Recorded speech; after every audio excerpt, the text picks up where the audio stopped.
We are live.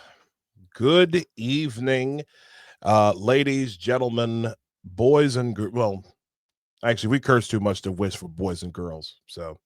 But dogs and cats and miserable soccer fans over all over the world. I want to welcome you to Apostate Radio for Sunday, April 13th. 2025. I am, as always, Isaiah Carter, coming to you live from the County of Kings, the People's Republic of Brooklyn. And I am joined, as ever, by my dog coming to us from the land of the the former Hartford Whalers, Cold Pete's, and lots of mountains. Mr. Nostra Chavez, what's good? Big dog Chavez in the house. Chavez, oh my Lord. This is what a week, man. How are you? Good. I'm very good, brother. How you doing? Yeah, it's been a crazy week. Been a crazy week, man. Besides the stuff that we talked about earlier, and my team looking like they played last night. DC, and I'll talk about it a little later, but DC. You talk soccer, I'll eat one of these meat pies. A meat? What is that? Oh, well, there you go. DC, dead ass, played like they were trying to get Troy Lesane fired. That was one of the worst games I'd ever seen. And I'll talk about it towards the end of the show because I have a special rant about that. But we got a special guest tonight. We got a lot to get to. Yeah. Was that a Costa Rican meat pie or something? What was no, it's something from Trader Joe's. I'm assuming it's supposed to be a British meat pie, but I don't know. Oh God! First time I ever had it. It's not bad actually. It's like a chicken pot meat pie. Oh, okay. Was it chicken and leek or something? Oh, it's not leaking yet, but that's not. Oh, that's not.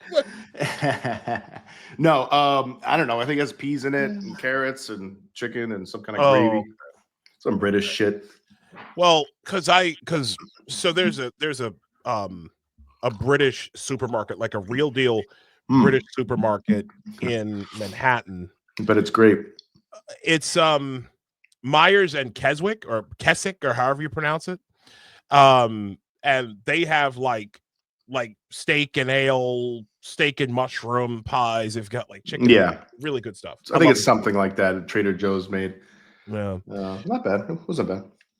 So we've got a special guest tonight. We had quite a heavy show last week. Shout to our good friend Mr. Adam Coleman. Again, I mean that was a very heavy show, very heavy book. I am enjoying it so far.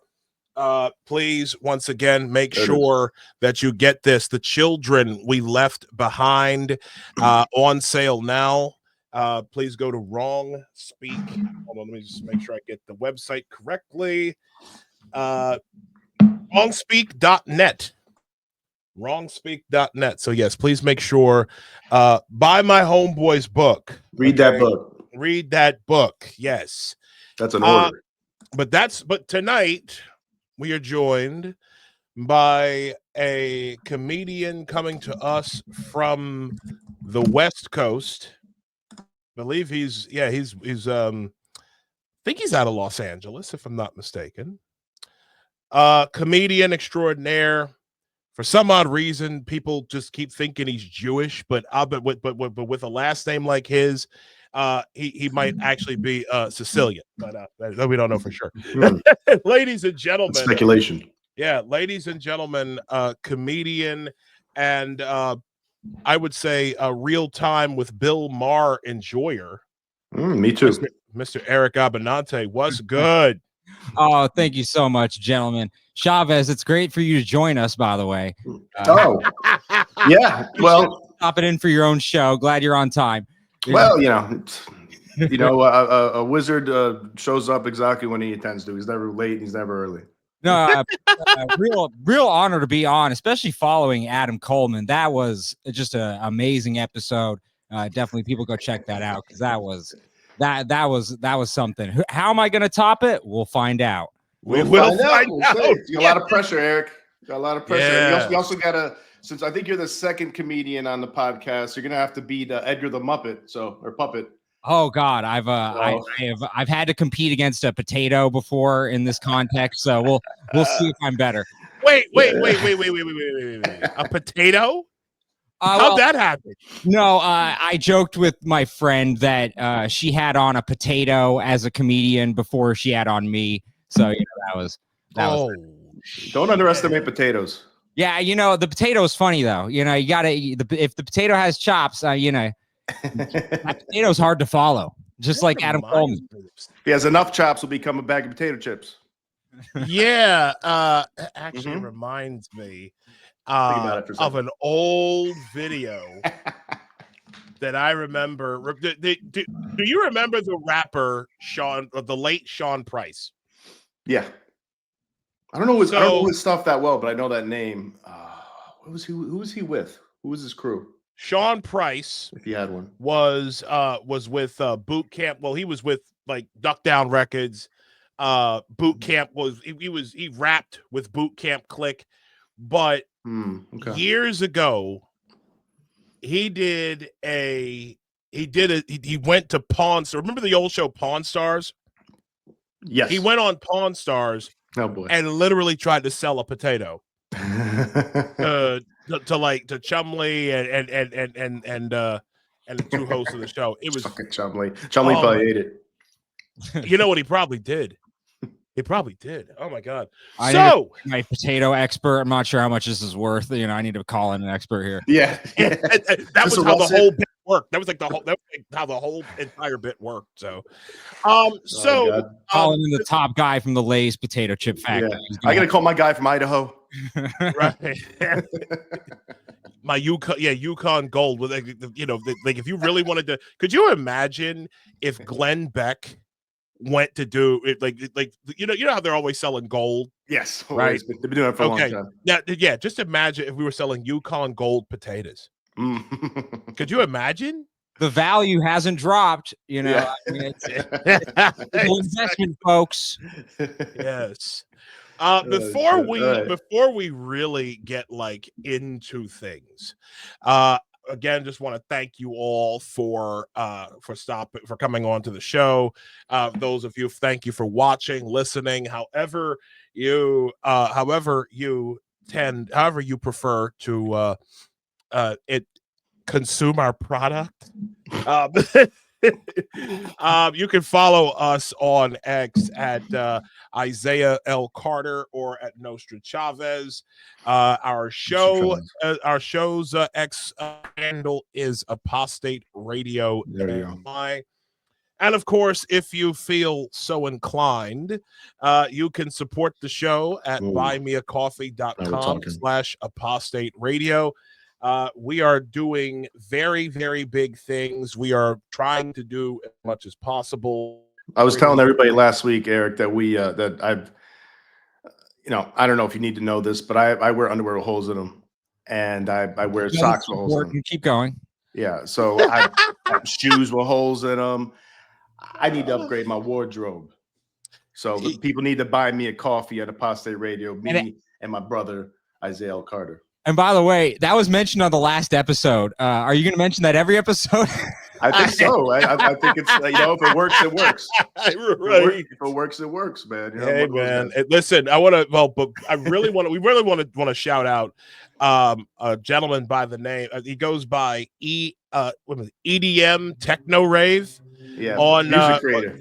Music creator. That guy is he's probably one of our.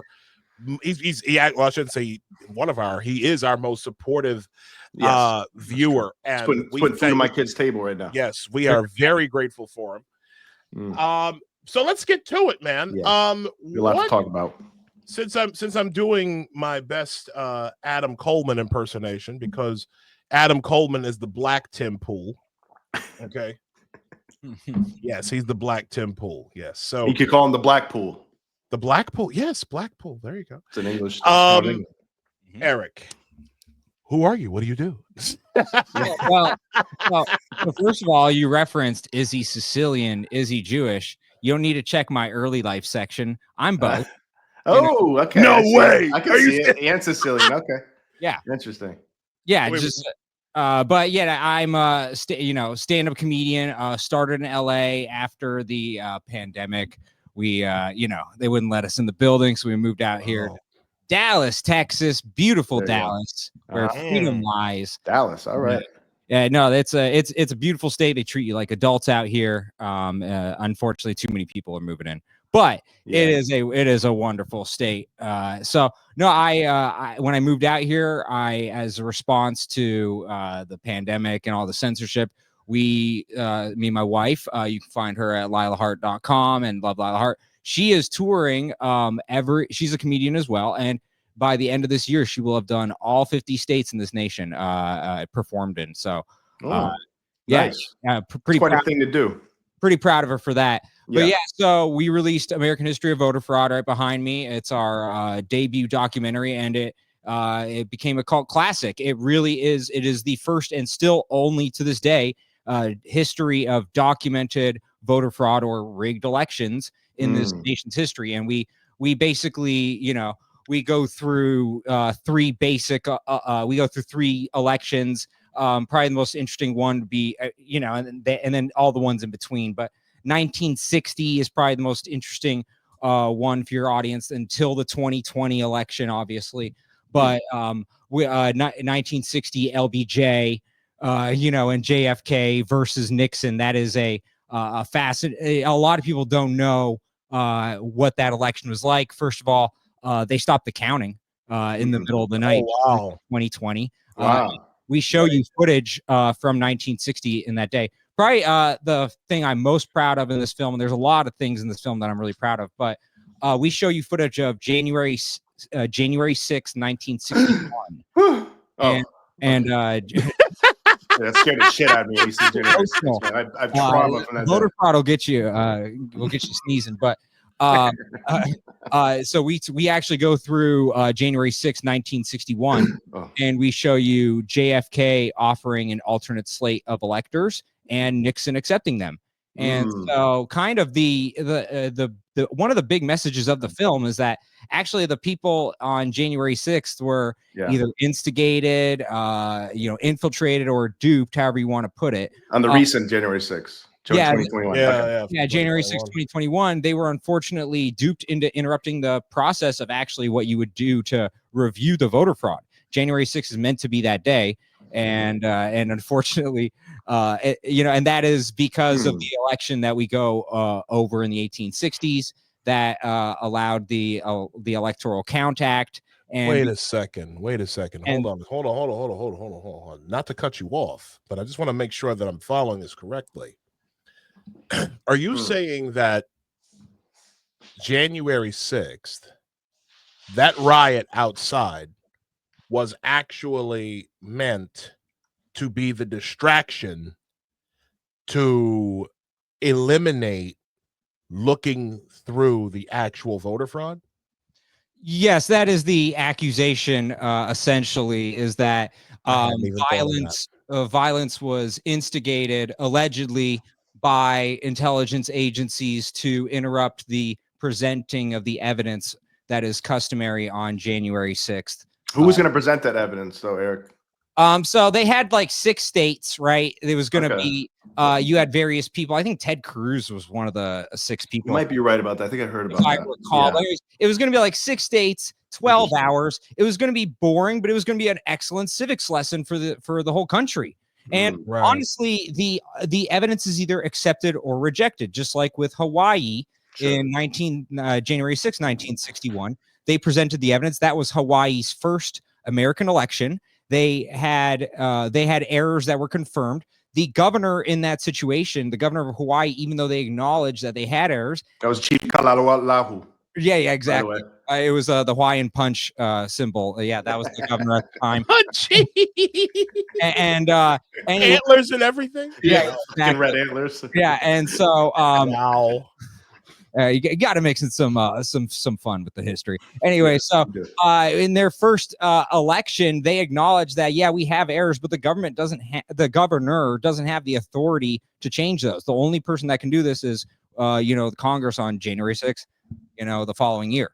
And so that is why you even see Nixon, who was the vice president at the time for Eisenhower, he was essentially playing the role of Mike Pence. If you think about it. Wow. And he accepted his opponent's alternate slate of electors there. So when the media says like fake electors, I actually find that, semantically to be incorrect, because they were alternate electors. Whether they were to be accepted or rejected was going to be contingent upon the evidence. I do believe one state, I think it's Nevada, they might have incorrectly gone about the process where they were declaring themselves as already like the alternate electors without going through the process. There was one state that did it incorrectly, if I recall. So it's a little murky, right? It wasn't perfect, but in the end, that was really what was supposed to happen on January 6th in 2021, and it didn't occur. And so Eric, can you explain what what do you say alternate electors are? Yeah, so in Hawaii, for instance, JFK presented an alternate slate of electors. And what that means is in the election had occurred, Nixon had won the state of Hawaii. We even show you footage of every state and what they had declared on election night. Fun fact, they had California for the wrong candidate there at the time. And so Nixon is basically, he has these electors that are supposed to go to him because he won Hawaii. Well, on January 6th, they actually reviewed the evidence, and the alternate slate representing JFK, the alternate slate of electors, they were accepted. And so it turned about that JFK had won. That's interesting. Okay. All right. Just want to make sure I got that. All right. Maybe you probably explained that before, but I was too little slow. Yeah, the history nerds will say that Nixon said that even though what he is doing, this is not meant to set a precedent.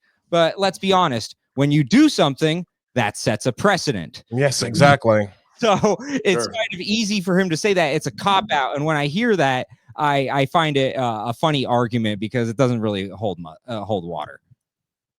So you don't. So basically, what I'm blown away by is we came to talk about, comedy and everything, and we're going right to January 6th. I love it because here's the thing. For someone like me, I used to be much more liberal, we'll call it. I was a faithful Democrat, and I told you to put that cup away. That Dallas Cowboys cup has got to go. First of all, I revel in all the Dallas losing. When you're here and it's local, it's so much more enjoyable. When you get to hear the Dallas Cowboys fans every time Dak Prescott screws up, it is just glorious. You're missing out, buddy. Listen, I am a Baltimore Ravens fan. Okay. And that I grew up in Baltimore. And I've been a fan of the Ravens since from 1996, from the day they moved from Cleveland. So I honestly, the reason why I get such a kick out of the Cowboys is because living here in New York, a lot of my my interactions are with people who are either Jets or Giants fans. And since the Giants and the Cowboys are in the same division, it's like you both suck. You know what I mean? The Jets are irrelevant, so you ignore their fans. Well, again, the joke I have is that there's no difference between the Giants and the Jets except one. I'm convinced they're actually the same exact franchise, except that one team is blue and the other one is green. It's like Inter and AC Milan. I'm going to have to call you out. You have such great takes. This is ridiculous. Are you serious? The New York Giants have 2 Super Bowls like legendary Super Bowls recently. The Jets, they have this. They Joe have Namath in the finger. That's Joe it. Namath at Super Bowl III and the butt fumble. Mark Sanchez's And then you have entire Namath, career. drunkenly hitting on Susie Colbert or whoever it was. Oh, yeah. All they got. Okay, those are the Jets' glory moments, and you're comparing them to the Giants, who literally stopped a perfect season. The Dolphins fans across the world thank the Giants for stopping that perfect season. Yeah, that's right. true. Yeah, that's true. My 17-1, cousin's a Dolphin yeah. fan. Champagne continues to pop every single year. By the way, rest in peace to Mercury Morris. We lost him. I forgot about that. Yeah. The great. But yeah, Mercury Morris. how I'm dare not you, sure if I know Chavez? him. I don't know if I know Mercury Morris, man. I know the planet Mercury, Where did you go to school? How dare you? Oh, dear. Connecticut. Oh, dear. The education system is so poor up in Connecticut. Clearly, if you don't know about great Mercury Morris. I don't know who the hell is Mercury Morris? Is this a football player? Okay. Yeah. Go ahead, Eric. 1972 perfect season Dolphins. I mean, is it Shula? Who's under Shula? Yeah. Okay. So you had Kick, you had Zonka, and then you had Morris. It was the greatest triumvirate backfield in the history. Okay. All right. I think I've heard of this. Yes. Mm-hmm. Okay. You had this. Yeah. He was the speed, and then Zonka was the power. Okay. Larry Zonka? Yeah. I know that name. Yeah. He was. You kind of look like him a little bit. Me? I look like you. I look like him? It's the beard. He must be a handsome motherfucker then. So, oh God, this show is. Anyway, we don't gotta get it. Speaking of Baltimore, I listened to a podcast with you, Eric, and I know you have a story that relates to your voter fraud documentary. That might interest Isaiah. Wow, look at a certain poet. I do my homework. He did his research. Wow, he may come in way late, but he actually did his research. Oh my God, I'm so impressed. No, really. Okay, so what people don't realize is voter fraud evolved a lot over time. And so the old school form of voter fraud, which I just found fascinating, was they would abduct and beat the hell out of you until you voted for the candidate that they wanted you to vote for. This was called cooping. Okay. And the famous poet Edgar Allan Poe, who Chavez brilliantly brings up because that's right. He was the reason for the naming of the Baltimore Ravens. Yep, that's right. Quote the Raven. But anyways, he was killed via voter fraud. He was killed by cooping. He died. Crazy. Beaten to a pulp outside of a polling location in Baltimore on election day. Beaten by Antifa, by the way. Wait. Shaden X. He had a time machine. You're saying Edgar Allan Poe. He threw a milkshake at his head first. Wait, let me just make sure I understand this correctly. You said Edgar Allan Poe. Yeah, the poet. Who lived in, who was pretty much like Mr. Baltimore before I think he lived in Philly for a little while too.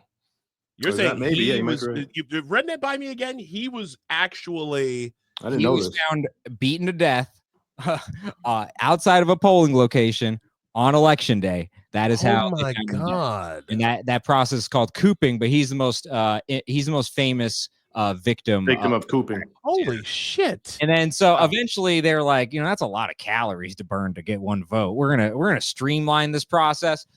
Back then, actually, was the pinnacle of voter integrity, the glass ballot box, and it was actually not for the voters, but it was to make sure that to watch the election officials to make sure they weren't stuffing ballots in there. Oh wow! And we really haven't got to that level of election integrity. Sadly, fun fact: we are wildly behind on voter ID laws. There isn't a single American state that is as secure or has strong election integrity laws like any Mexican state. So in every single Mexican state, they have more they have more protections against vote fraud than in America in terms of by law. Maybe in reality of how it's practiced, it's a little different, but at least by law, they're attempting it. They have better voter ID laws. And so and this is an issue you see across the world. India, where they don't really have indoor plumbing everywhere. They have voter ID figured out and all this other stuff, 1 billion votes. Okay. This is we are so behind. It's the only thing you can compare it to is like how we don't use the metric system. That's really like how different the rest of the world is to us. We stand alone in the way that we hold elections. So it is actually laughable when they say most secure election of all time, when in reality, it's like we don't compare to pretty much any country, especially the developed nations, but most undeveloped nations.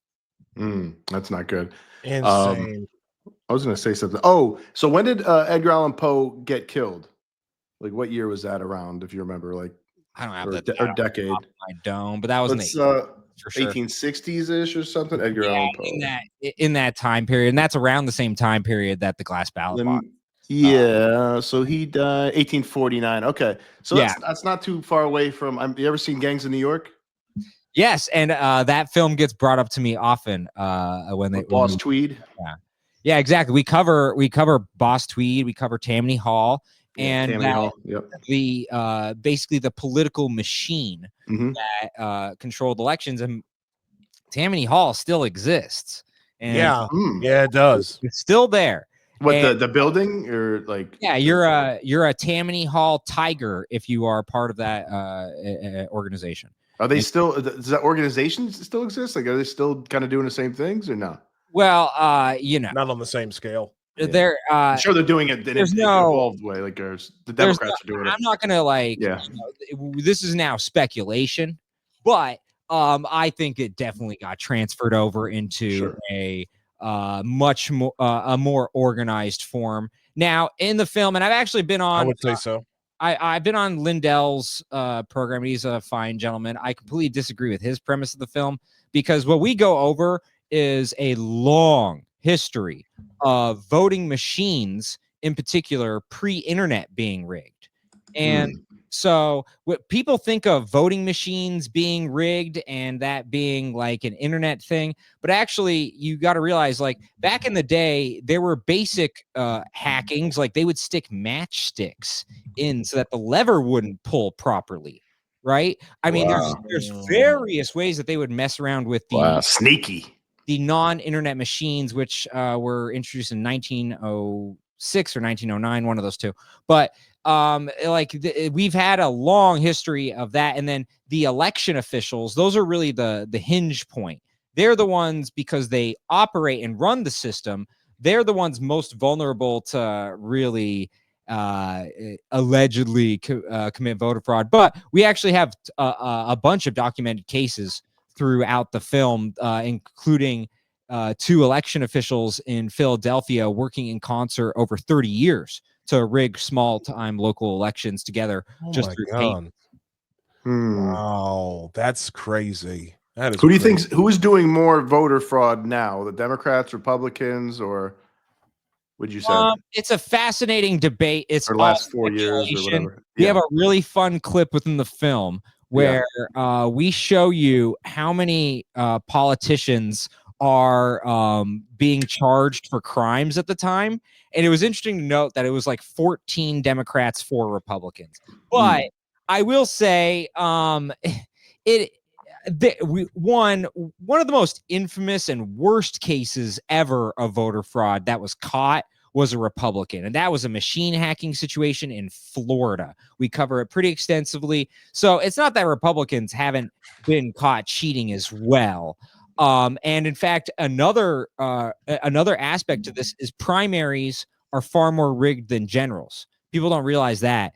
One primary, the Louisiana gubernatorial Republican primary in 1978, was insanely rigged, and the candidate spent back then $27 million on a job that paid $50,000 a year.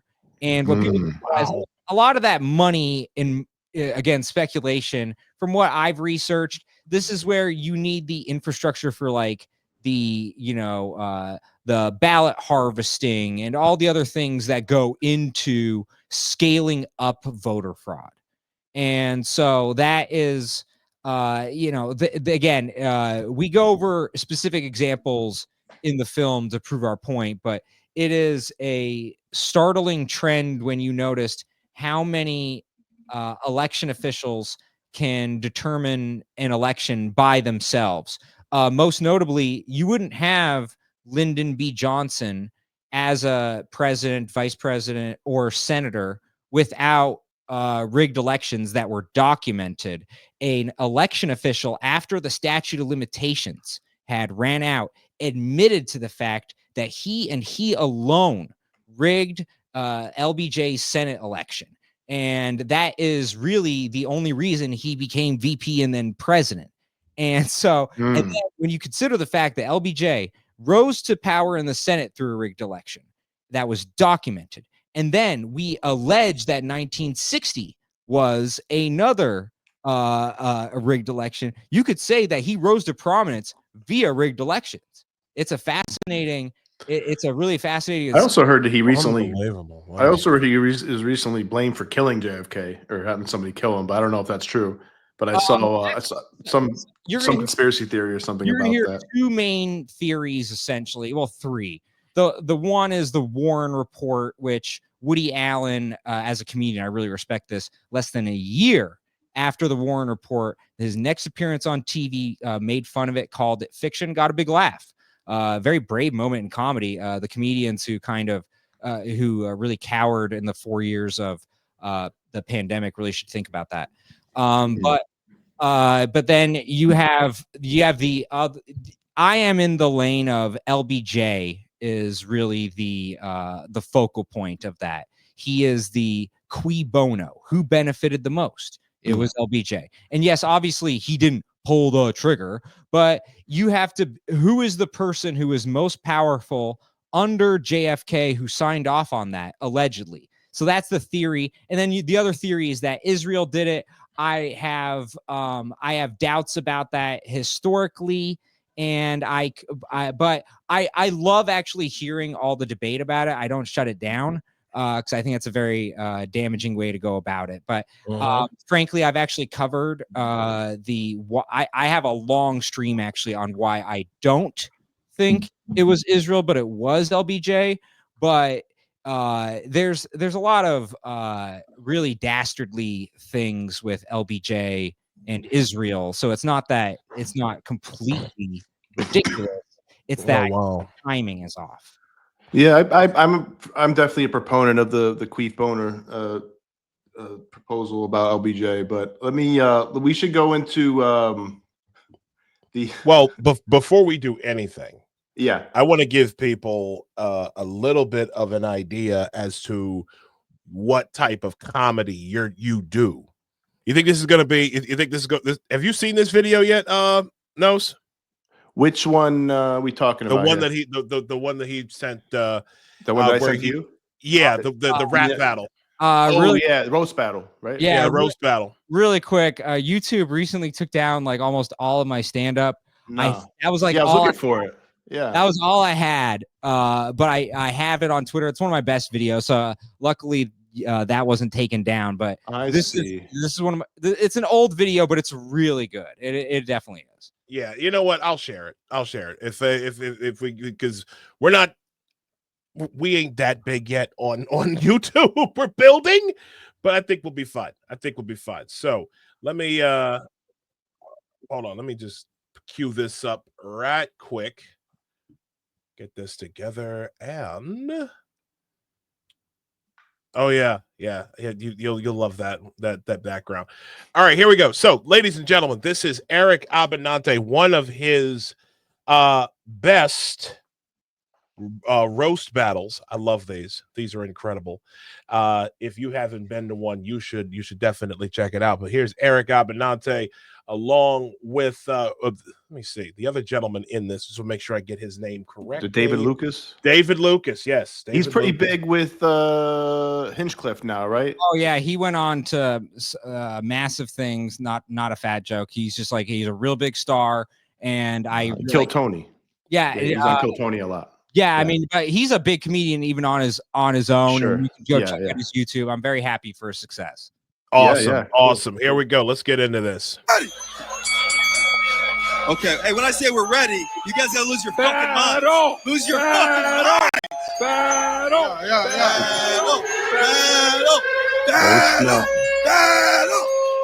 Let's go. Yeah. Eric is a Jew. Just right The only into it. reason he got a black girl is because he heard you can feed an African child for 10 cents a day. Oh. That's good, actually. I just got it. All right, Malcolm Chex Mix. All right. Oh. Yo. Oh, shit. Get him. David calls his daughter Boo because one day he's gonna ghost her. Oh. Nigga, that shit was whack as fuck, bitch. You look like an out-of-work Keebler elf. All right. Old dirty breadstick. All right. Yo. Damn. Hold on. Oh, Old dirty shit. breadstick. Eric. It's an old dirty bastard reference for No, I know what we it was. know this. We're from the New York area. Yeah. Bro, that is wow. That was good. So hold on a second. Before we go any further, is it like these roast battles? Is it like you have to think of shit on the fly to say? Like I've never. No, you prepare. Like you're given. Like at this time, the roast battles were booked out for months, right? So the process is you meet up, you provide as much information as possible to make it a fun thing. He didn't tell me anything. He actually has a lot of very interesting things I didn't know about. He went to UCLA. He didn't tell me that, and I couldn't figure. He hid these things from me essentially to make my life harder. His parents are like bankers, which is fascinating. Or something like that. There's a lot of like interesting things, right? And he gave me nothing, so all I could do is go on his appearance. Right. So it does sound like I didn't really prepare, but essentially the estimation was if you watch David Lucas, he's one of the best roasters because roast battle, most of people they approach it like the British approached fighting, where it's like, your turn, now your turn. And then he's like a guerrilla style dozens roaster where he doesn't play. Yeah. So in roast battle, it's my turn. Your turn, my turn. What he does is he'll get jokes on top of jokes. And so he'll throw in like a nickname and then he'll like do a little like a little joke and then he'll do a thing on top of the joke. So my whole strategy was like, okay, I actually have to go at him with the nicknames and little jokes in between to kind of throw him off his game. And then you had a fat shame. So you're saying so wait a second. Yeah. So wait a second. So when you say it's like the Queen of England battle, right? Like where you go and so is it like so would it go something like this where one guy is like, yeah, your mother is so fat. The bitch needs a Thomas guy to find her asshole. Well, is it something like that? Like, yeah, you mean like the shooting, the British, where they shoot and then the other side shoots? Is that what you're talking about back in the day? Historically, like the redcoats, they were not very creative on how they approached it. So I will do my joke, you do your joke. He was very innovative in his approach by saying, no, I'm gonna sneak in extra jokes here. And honestly, it was super. It was wildly effective. He was like Mike Tyson of roast battle, and this battle was this was a pretty interesting battle in how it turned out because no one expected me to win. Don't say yet. I'm just saying. Don't say yet. I'm just saying I'm the underdog in this context by a wild margin. I'm Appalachian State. He's Michigan. Appalachian State. Huh.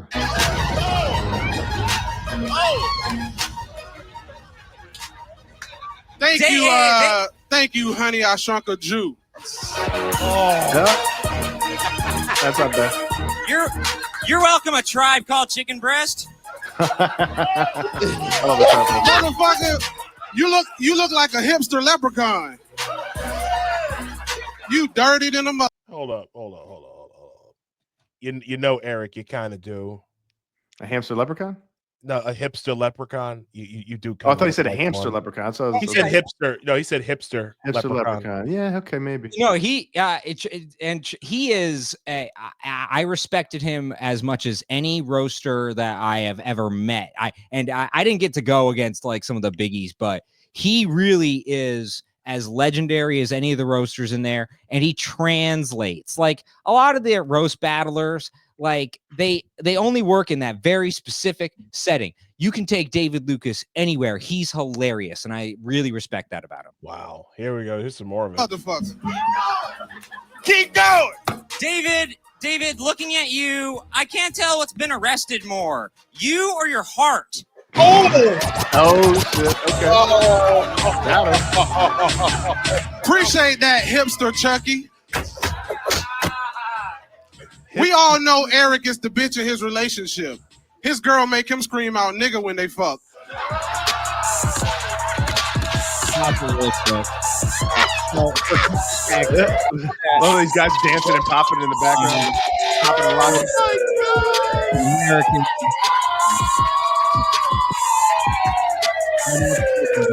Hey, that's what it looked like this nigga been doing all day in them raggedy ass pants taking a knee.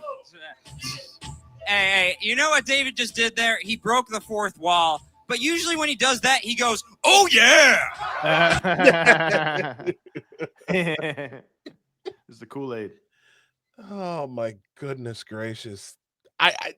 Bro, you were returning fire. I have to admit it. This is really good.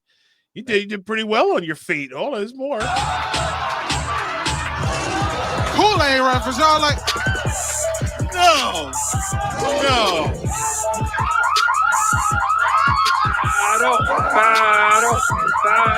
Keep it going.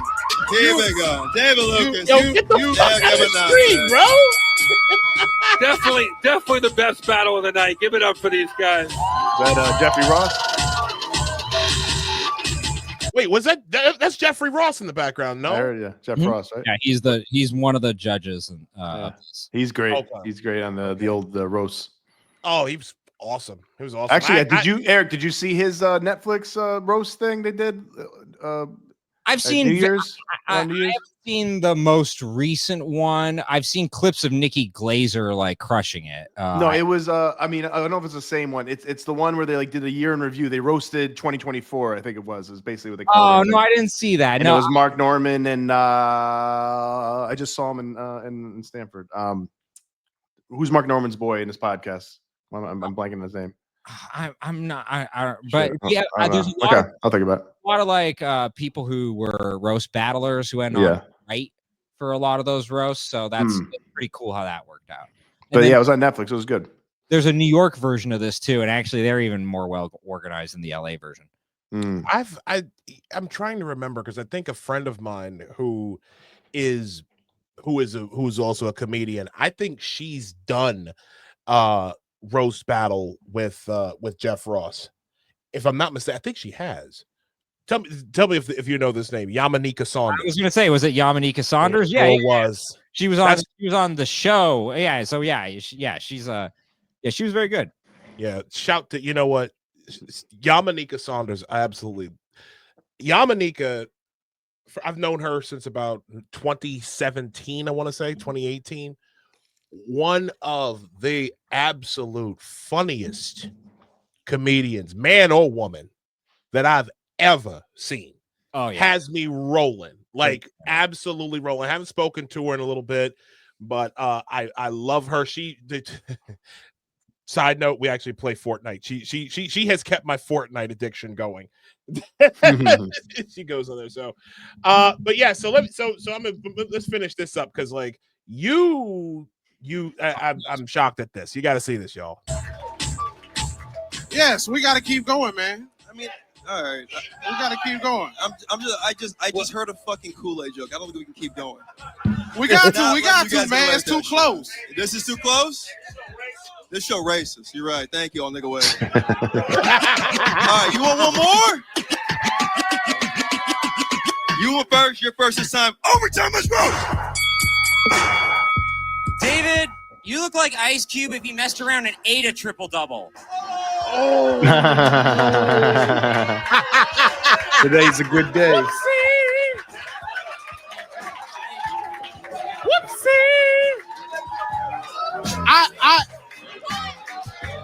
I appreciate that you cracked out Bilbo Baggins. Check the feet. Check the feet. You look like Robert E. Lee fucked the Hobbit. Oh my Why God. Robert E. One Lee? last joke. All right, that'll do it. Keep it going. Eric Abbenante, David Lucas. It's great work, you two.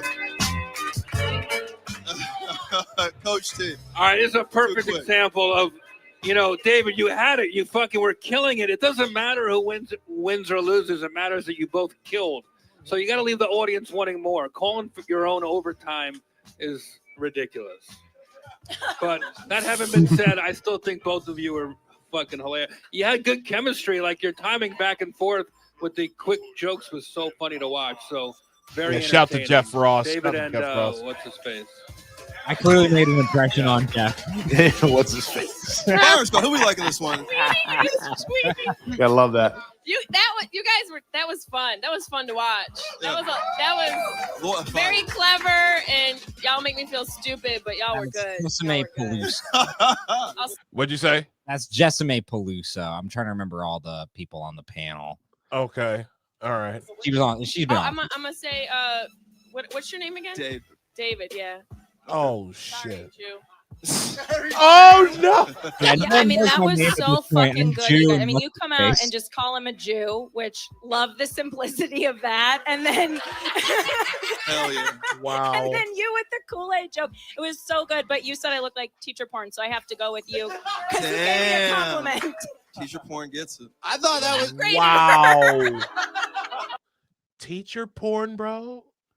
He made a joke about her in his like walk up. He was smooth with like joking with the judges. I'll give him credit. He has great stage presence. Schmoozing with the judges, man. Wow. Yeah, it Get you was far. Yeah, he definitely had me in that category. Here we go. Oh. CP. Jeez, man. Brian, Harvey Weinstein's really turned all these ladies against the Jews, huh? Oh no. The Hinchcliffe? Too soon? All right. That is Hinchcliffe. Yeah, That That sounds was like a really cool thing because, like, every time you'd hit him hard, he'd come around with some name, and then it turned kind of into the name thing. How many Like goddamn that judges are first there? round, it just devolved into names, and then the set, They have, then like, it got Congress better. there. But Is it a fucking Supreme Court? How many goddamn? just because of the last one, I got to give it to the Jew. Oh my God. You don't like this, Justin. It's a You hero. didn't like this. Who did you like in this one? Here we go. I wanted to go with the black guy with no arms. Really? Wow. Funny. He was good. I Good remember battle. David hated that. Healthy. Before we ask the audience, who did you like in this one? What's your name again? Eric. I keep spacing out. I'm a little jet lagged. It was a Oh, I really killed tough it. one. I thought in the end, fuck. I don't know. I thought it was pretty even. If you would have scored, it was almost perfect till the last round, and then I thought you both fucking clunked it. So, I mean, Oh boy. Well, Well, here who comes- won? Well, okay, really quick. Are they gonna say at the end or no, Eric? When it's 3 jokes, like the format, the audience decides. When it's anything more, it's the judges. So at this point, and then to be fair to David, if it was more joke format, I would have lost because the judges said he won. But here we that's go. a tough one. I let the audience decide. let's see what the audience does. Hey, audience, do you like David Lucas? Come on, vote. Eric Abbenante? No, sounds Yo, like winner, Eric Abbenante! Yeah, I Look agree. at that. You beat David Lucas, man, the king of roasting. Beat David Lucas. Everybody, well, Rogan you says that all the time. Rogan says he's like the best roaster. Him and Hinchcliffe. Oh yeah, Wow. but he won the war. Yeah. Well, the war's not You know, over. it's still, but it's still going. But he really was. Well, you won that one, I think for sure. I think you were funnier. No, no shame. It stopped him from doing absolutely nothing. There was actually some rumor that I stopped him from getting on the roast battle show. I don't know if that's true, but supposedly that was stopped him. Yeah, supposedly this was supposed to be the battle to set him up, and then he was going to be on the roast battle TV show. Oh, fuck that. Yeah, I was told that it could be a complete. Nah, it doesn't mean shit. Now he's huge on Kill Tony. Doing anything, so I don't, Nah, that's not good. He's Does he have beef with you for that? Do they think that? God, no, he's actually like a total gentleman. And really the funniest people, they're the ones with the least drama. It's the ones who are like not really funny. They're hacks. They're the ones who are like, oh, I hate this guy, and they're envious and like, wow, I'm funnier than he is. He's a total gentleman. I have nothing but nice things. Good. That's a lot of Jew jokes, man. So speaking of Jews, I don't know if you saw my thing today, but maybe we should talk about that right now, Isaiah. I would love to. I would love to as well. We don't have to go into like I don't have to talk about. I basically put a post. I'm bringing it up. You want to bring it up? Yeah, I'm bringing it up. So I'll introduce it though while you bring it up. That basically I just did like a post on my thoughts on the Dave Smith Douglas Murray debate on Rogan. I don't know if you got a chance to see that, Eric. Yeah, that's been in the news. It'd be good to we could talk about it live right now too. What you think, what Isaiah thinks. Yeah, I'm actually still looking for it in just a second. Hold on 1 second. Come on, man, it's my big moment. Well, yeah. You know what? I'm gonna bring up your. That's cool. What'd you think about? What were your initial thoughts, Eric? So for the audience, and if you say the wrong answer, I'm gonna call you. A couple different slurs or absolutely accusations. So better be the right answer. Absolutely. So for context for the audience who don't know about this, so Douglas Murray, who's British, he's very good on a lot of things. He debated with Dave Smith, who's a comedian, kind of like me, where he's a comedian, but he also talks about stuff like politics. He's by the way, Dave Smith, I really admire. We may disagree on a ton of stuff, but I just love that there's another guy doing something similar. So he's very smart. He's seems pretty well informed. Like I don't double check all those facts, but he rattles them off his head. He seems he knows what he's talking about.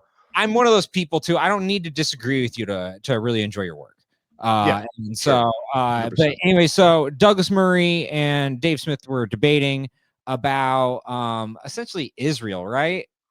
Yeah, they spent the first part of the show, like Jesus. Douglas Murray spent like the first, I feel like 30-40 minutes, maybe it was 20 minutes, but it felt like that long, grilling Rogan basically about like how he's having people on.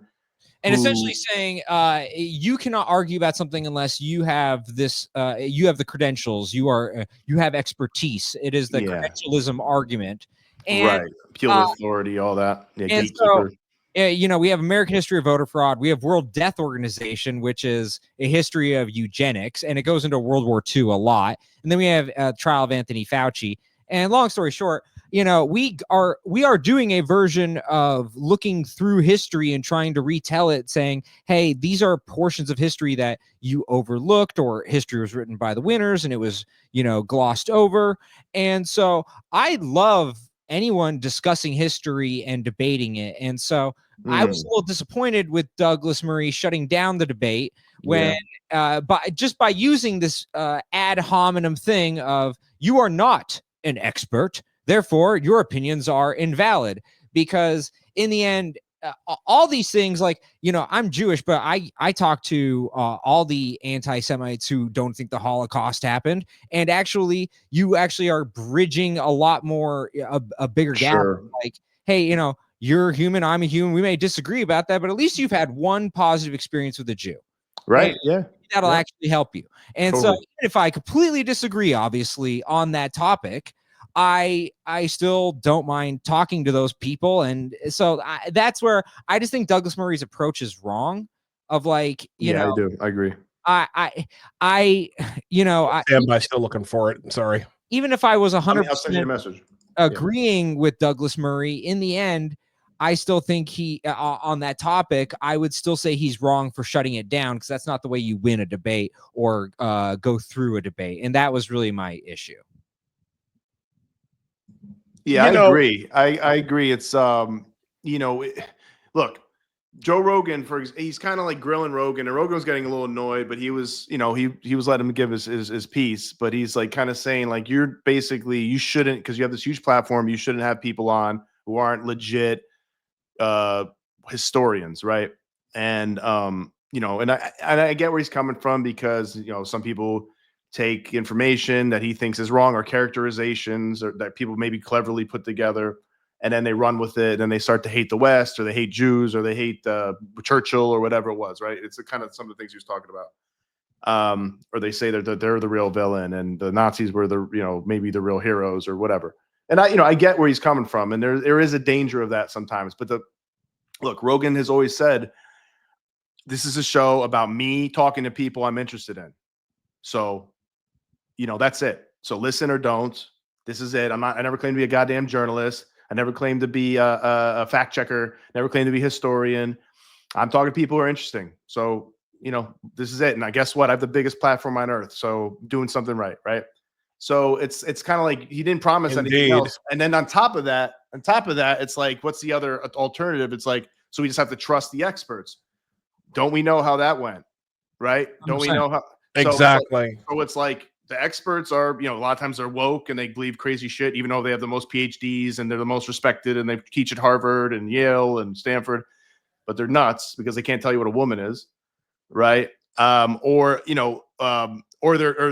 have moneyed interests that are, maybe somebody's paying them, some corporation's paying them, big pharma's paying them to say this, say that. Like we've seen this actually for decades. Some scientists being paid to say sugar was healthy or something like that. So it's like, clearly you can't always trust the experts. And you can't trust the journalists to do their jobs, because they're going to cover for 99% of the time, they're going to cover for Democrats and left-leaning people, because they're all progressive and they all came from woke Marxist schools and all of that. So it's like, clearly you need somebody to give a different perspective and hopefully have some facts behind it. And because otherwise these people will just push in a certain direction that's only going to help a certain amount of people. Right. So I don't know what Doug thinks is. I mean, he knows that for a fact too. So I think Doug Murray got a little bit emotional in a lot of this conversation. I do too. He lived, he's in Israel. He's seen a lot of people get killed. He's amongst the Israelis who are like, talking about what happened on October 7th. He's probably seen the videos, all that, right? And he's just like, you need to shut up because they need to do this. And I agree, actually, that they need to do a lot of that. And that's what I get to later on in the post. Yeah, but before we go any further, because I want to actually show everybody the clip that one of the biggest clips that really displayed what this debate was all about. Joe Rogan and Douglas Murray and comedian Dave Smith battled it out earlier this past week.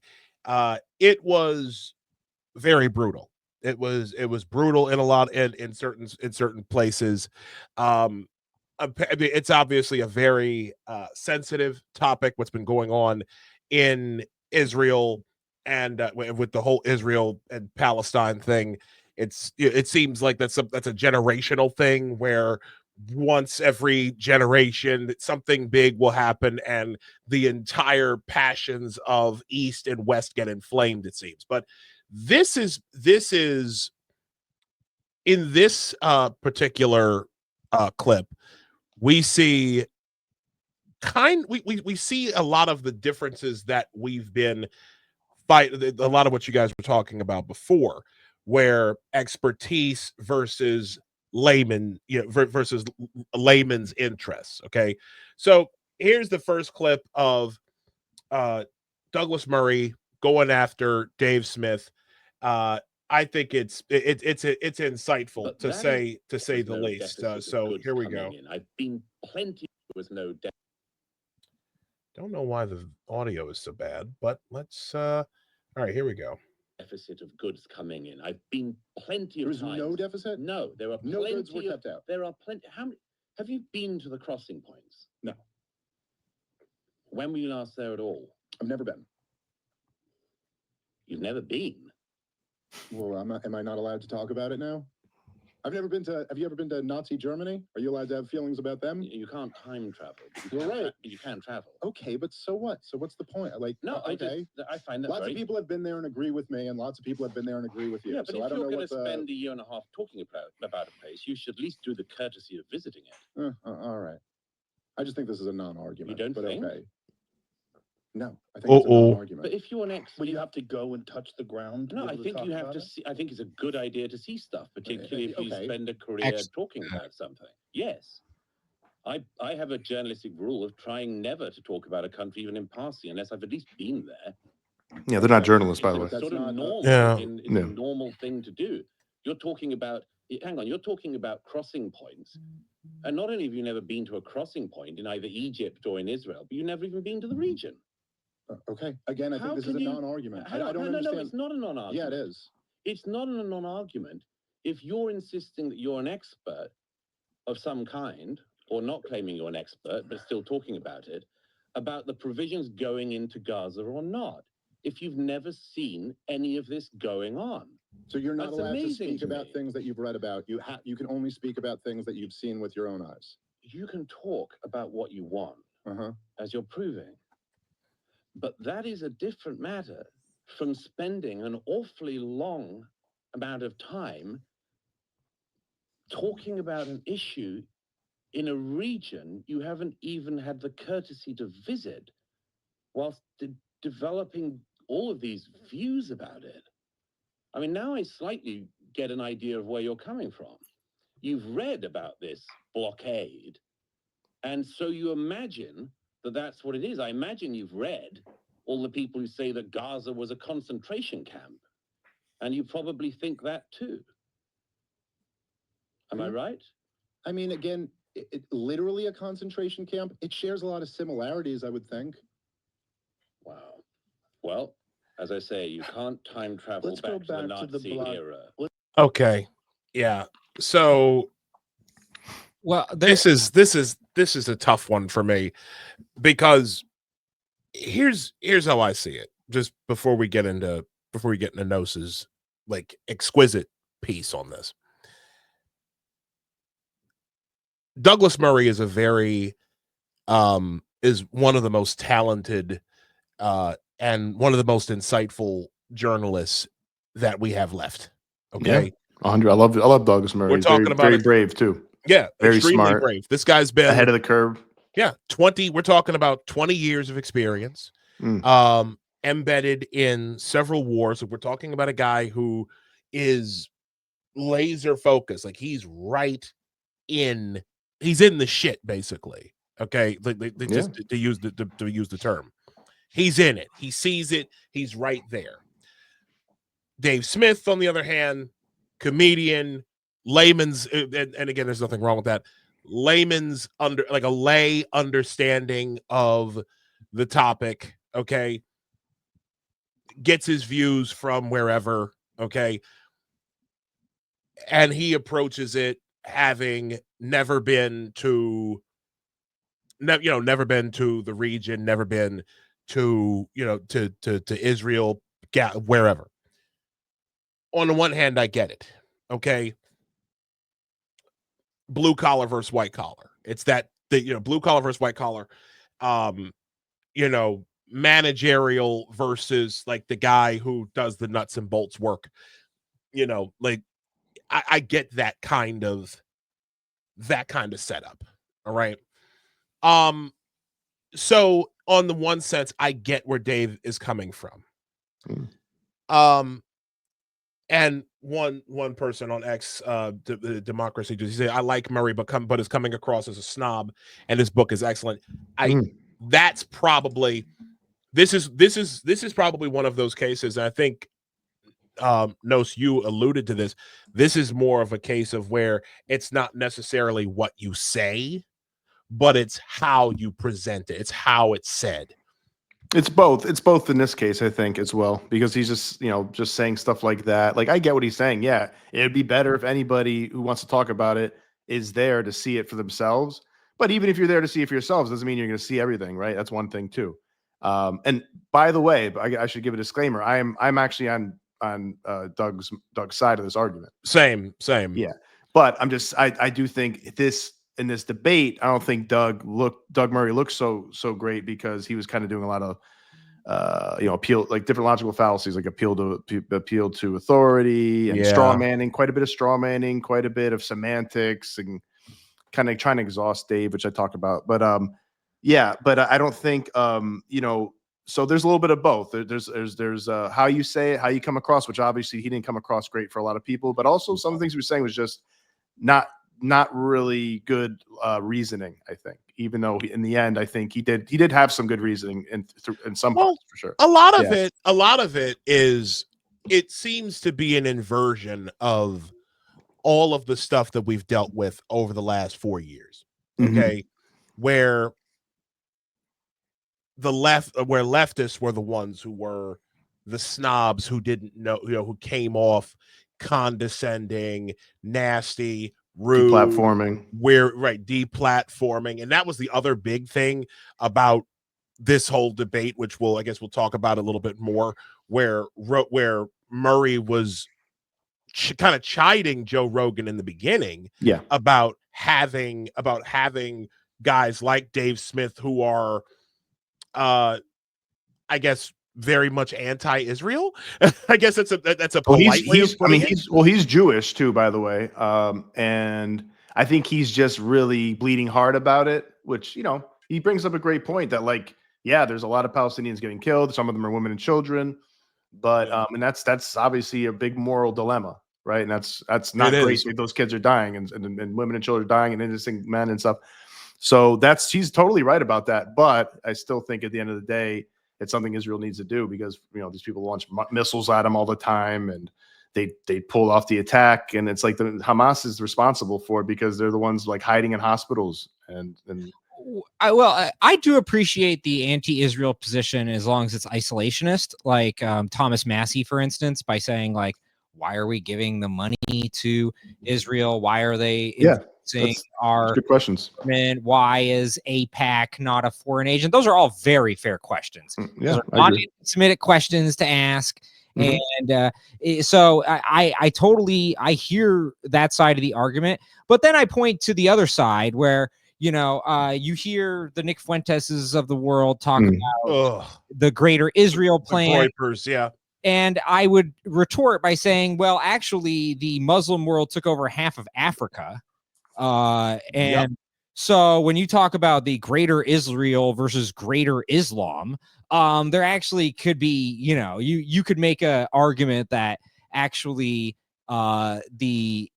and I'm not saying this, but, when you hear the Jews control the world, well, you could flip that and be like, well, the Muslims control the world. They control all these British soccer teams. They control Live, right? So you go. I'm surprised you brought that up. Go ahead. You could do that with the Catholics. My family is part Catholic, right? And you could do that with them. The Irish Catholics have a very entrenched history in this nation of controlled power. And so you could do this with any group, really. But if you care about that group or you just understand history, you understand it's actually a little more nuanced than that. And it's like an easy question. For instance, when these people like the Dave Smiths of the world, when they talk about USS Liberty, they never bring up Operation Cyanide, which means we actually planned that with Israel. So it's even scarier than you think. Yeah. And I think that was some of the things that Murray was trying to caution, let's say, caution Rogan about platforming. It's like you don't want, there are just certain things that are flat out untrue, and you're allowing people to present them as true without any kind of, hold on a sec, or far be it from me to use this term, but it fits in this context, without some type of fact checking. Okay. There is a need for that. Okay, there is a need for truth. Okay, and there is a need for truth to be objective. I think the biggest issue that has been learned over the last 4 years is that no one likes when no one likes a referee. Okay, no one's a fan of a referee. And frankly, when it comes to someone presenting opposing views and letting the public decide, the judge is the public, that's one thing. But no one likes when let's say the federal government, the government, when they take or social media companies, when they take it upon themselves to be the arbiters of truth, because when you get, as was proven throughout the last 4 years of the previous administration, once you start placing governments and bodies and stuff like that as your official arbiters of truth, all someone has to do is flood that particular institution with their people, and the truth becomes whatever they say. And I think that's I think that's really at least I hope that's what, I would love to talk to Douglas Murray to actually see what exactly he what he was hoping to accomplish. I do think that there was a bit of there was an era of condescension to Dave Smith, I'd say. Yeah. But when you really listen to some of Smith's views, especially, like I said, about Israel, you kind of get it. You know what I mean? Like, it's just like, oh, I get why he's talking to him like that. At least to me. I don't know what you guys would say about that. But Nos actually did say something really good, and I want to read this because this guy is coming up with some.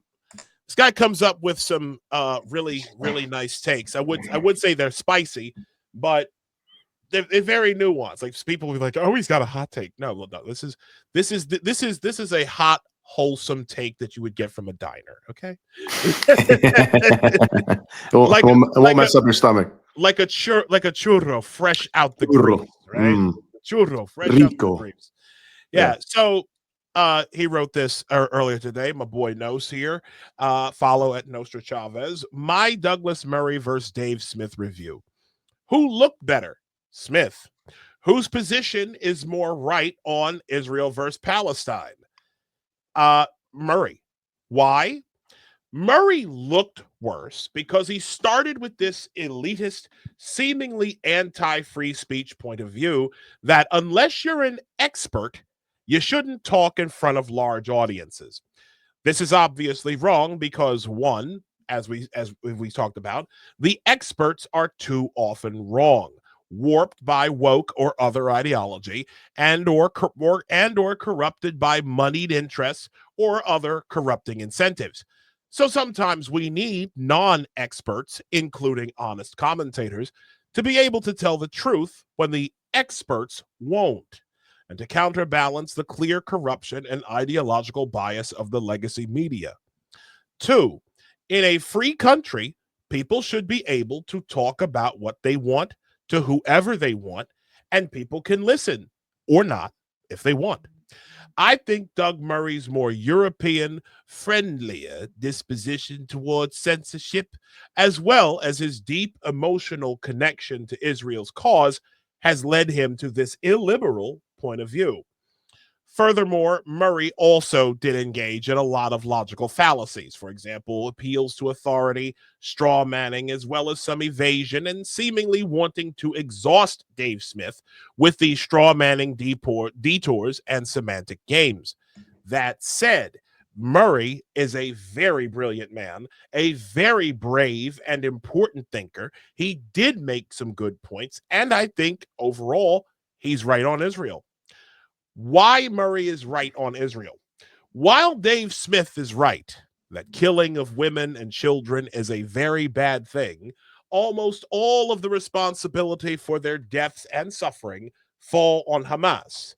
Well, I actually like how Douglas says it, by Hamas, and the Palestinians and Iranians supporting them. Hamas did all of this themselves on October 7th. They started this war with brutal rape, mass rape and murder, and worse, of over 1,000 innocent civilians. They are keeping hostages still. They are intentionally putting their own civilians, including the women and children we talk about, in harm's way to score PR points by hiding in hospitals, schools, etc., and storing weapons there. We cannot allow terrorist groups and governments like Hamas to get away with atrocities and then hide behind their civilians as an excuse to avoid retaliation and justice.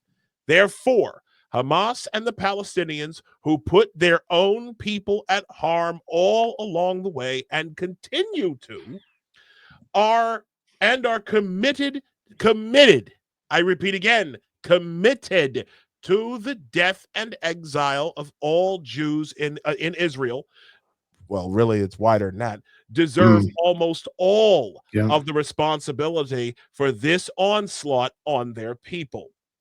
Finally, the constant launching of missiles, terrorist attacks, invasions, etc., into Israel over the last 80 years or so, as well as, again, the mission statement to kill all the Israeli Jews or to drive them out of Israel, also doesn't much help Palestinians gain moral high ground. Unless you're a communist who believes in decolonization, but we'll get into that too.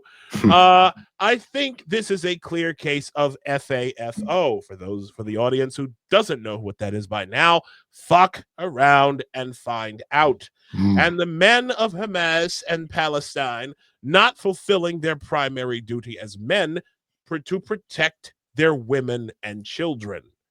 As you can see, they are unforgivably doing the opposite, using them as human shields and sacrificial lambs in their doomed intifada instead. Hell of a job, sir. Thank you. I felt inspired the other day. Hell of a job. After finishing that podcast. Eric, your thoughts, brother? Oh, I loved it, Chavez. Even if I disagreed on like little portions or anything, I would be like, wow, that was so thoughtful and you were very fair and reasonable. I loved it. So, so for me, I try to be as balanced as possible on this because I have friends on both sides who are like rabidly, that way. And so the base definition of Zionism is like, do you believe Israel should exist? Yes, I do believe that. So, but I also understand the other side of people being upset about it and saying that they have gone too far with their power. But ultimately, I think it's an unfair one-sided conversation because one side has actively tried to negotiate the two-state solution, and then one side has always been non-negotiable in that aspect. And so I find it harder to sympathize with one side than the other. So Yasser Arafat, I have a clip somewhere where he's talking about essentially he could never take any deal but 100%, meaning kind of like that river to the sea thing of like, we get it all. And basically saying like we're not ever negotiable, and that's an issue for like Bill Clinton. I have another clip. I have a clip of him where he's teary-eyed talking about how really Yasser Arafat was the reason there wasn't a two-state solution, there wasn't peace. So the Palestinian leaders have been honestly far more objectionable than even Netanyahu, because Ahmed Yassin has also been a pretty bad faith actor historically. And so I find it tough on both sides because, again, when they talk about the women and children stuff, obviously that's always terrible. But this is also a culture that conscripts children into the army as young as 11. Yep. So if you don't criticize the culture that uses child soldiers, then it's hard for me to also equally be like, oh, the women and children, because in the end, a lot of the women and children are secretly conscripted into the army. And we also need to criticize that aspect of the culture. I guess one last thing is like, look at just look at how the Palestinians have treated their neighbors. So under the rule of Yasser Arafat, they tried to invade Jordan. And then the king of Jordan kicked their ass out in the 1970s. Then they tried to invade Syria and Lebanon. And then there was a lot of just a lot of fighting in Lebanon throughout the 80s because of the PLO. So all the Arab neighbors, they don't really feel allied to the Palestinians for a reason, because they've burned every bridge. So again, I feel bad for the people involved who are abused by these corrupt people at the top, certainly. But the leadership who I am more disappointed by is clearly the Palestinian leadership, even over the times when I'm very disappointed with Netanyahu and the Israelis. Let me just say this, okay? Because I've had a lot of people in my circle who, like, I see a lot of the arguments for Palestine, and there are three things that bother me the most. The first thing is when it comes to the culture. People will excuse the culture. People will immediately excuse the culture because of the color of the skin of the combatants. Yep. Israelis are the whites, and they immediately see the Palestinians because they're brown. Oppressed brown people. It automatically is, oh, well, if you're brown, you are automatically oppressed. That's true. That's how the woke view it. It disgusts me, and I'll get back to that. I'll get back to the woke angle about it.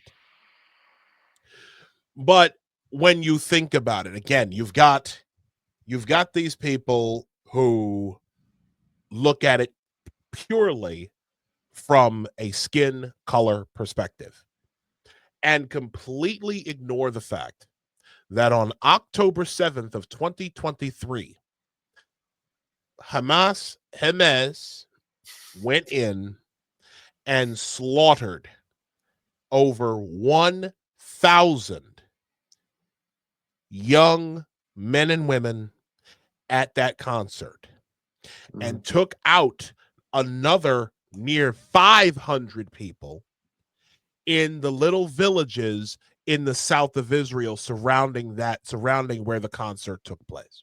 Kibbutzim. The kibbutzim, yeah, the kibbutzim, yes. I can't pronounce them. Yeah. My Yiddish is terrible. You got it right. Did I pronounce it right? Yeah. What's that? Kibbutzim. I'll leave it up to the audience to decide, but one of you got it right. Well, my Hebrew is off, and my Hebrew's really good, actually. But go ahead. Yours is? No fucking way. You just saw a glimpse in the confidence levels, by the way. No, well, Hebrew is one language I have not studied. It's like I'm one an Israeli operative and chill, but go ahead. Oh my God. Check his early life section. Yes. Check my early life, man. Eric, this is why he gets muted at the beginning of every show.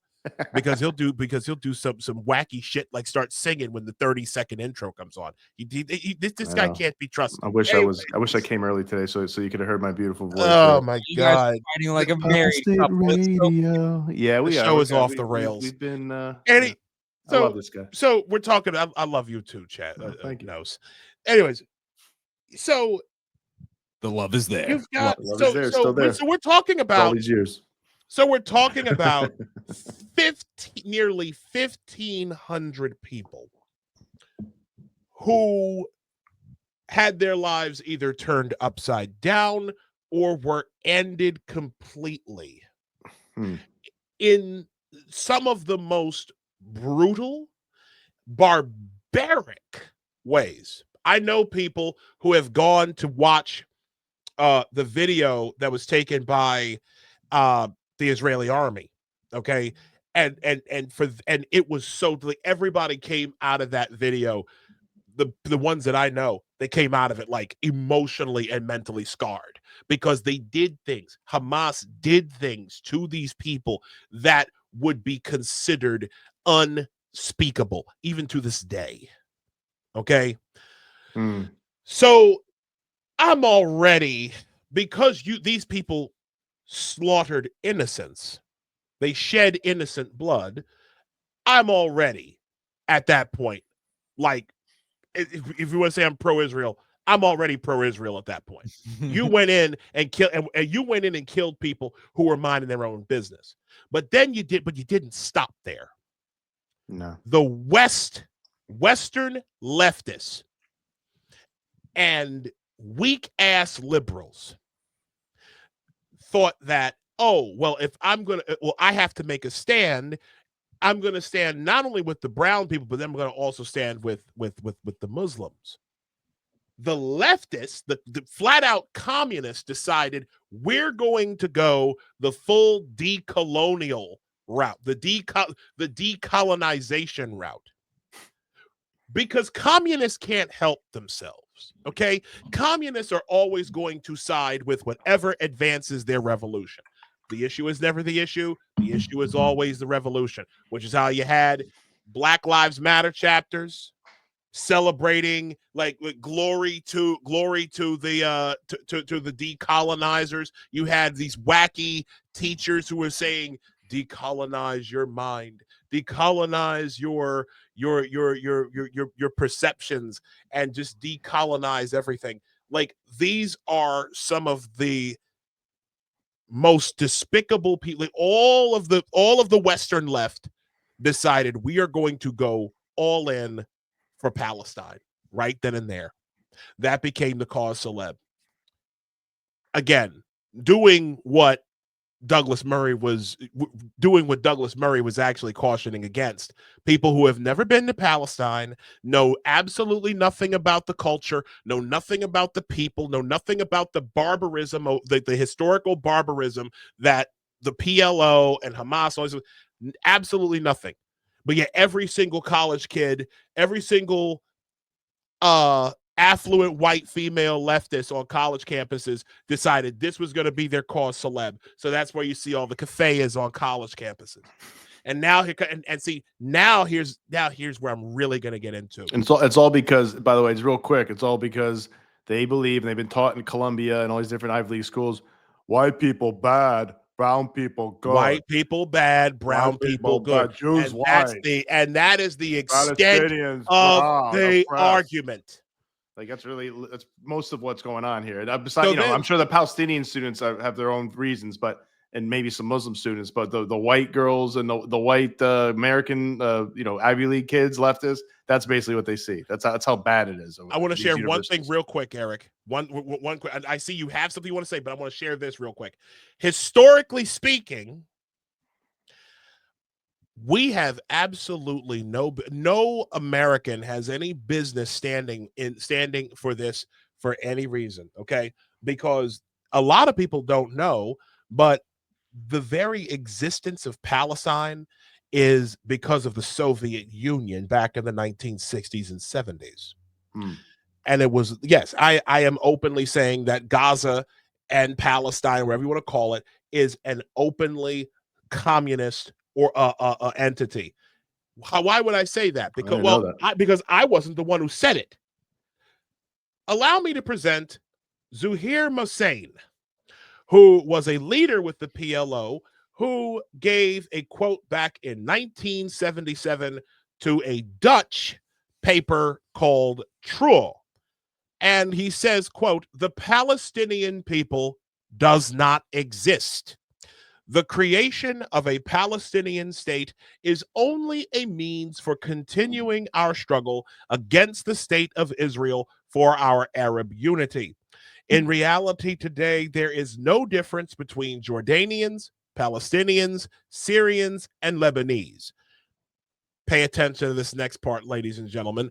"Only for political and tactical reasons do we speak today about the existence of a Palestinian people, since Arab national interests demand that we posit the existence of a distinct Palestinian people to oppose Zionism." Wow. And then they killed his fucking ass in France about 2 days later.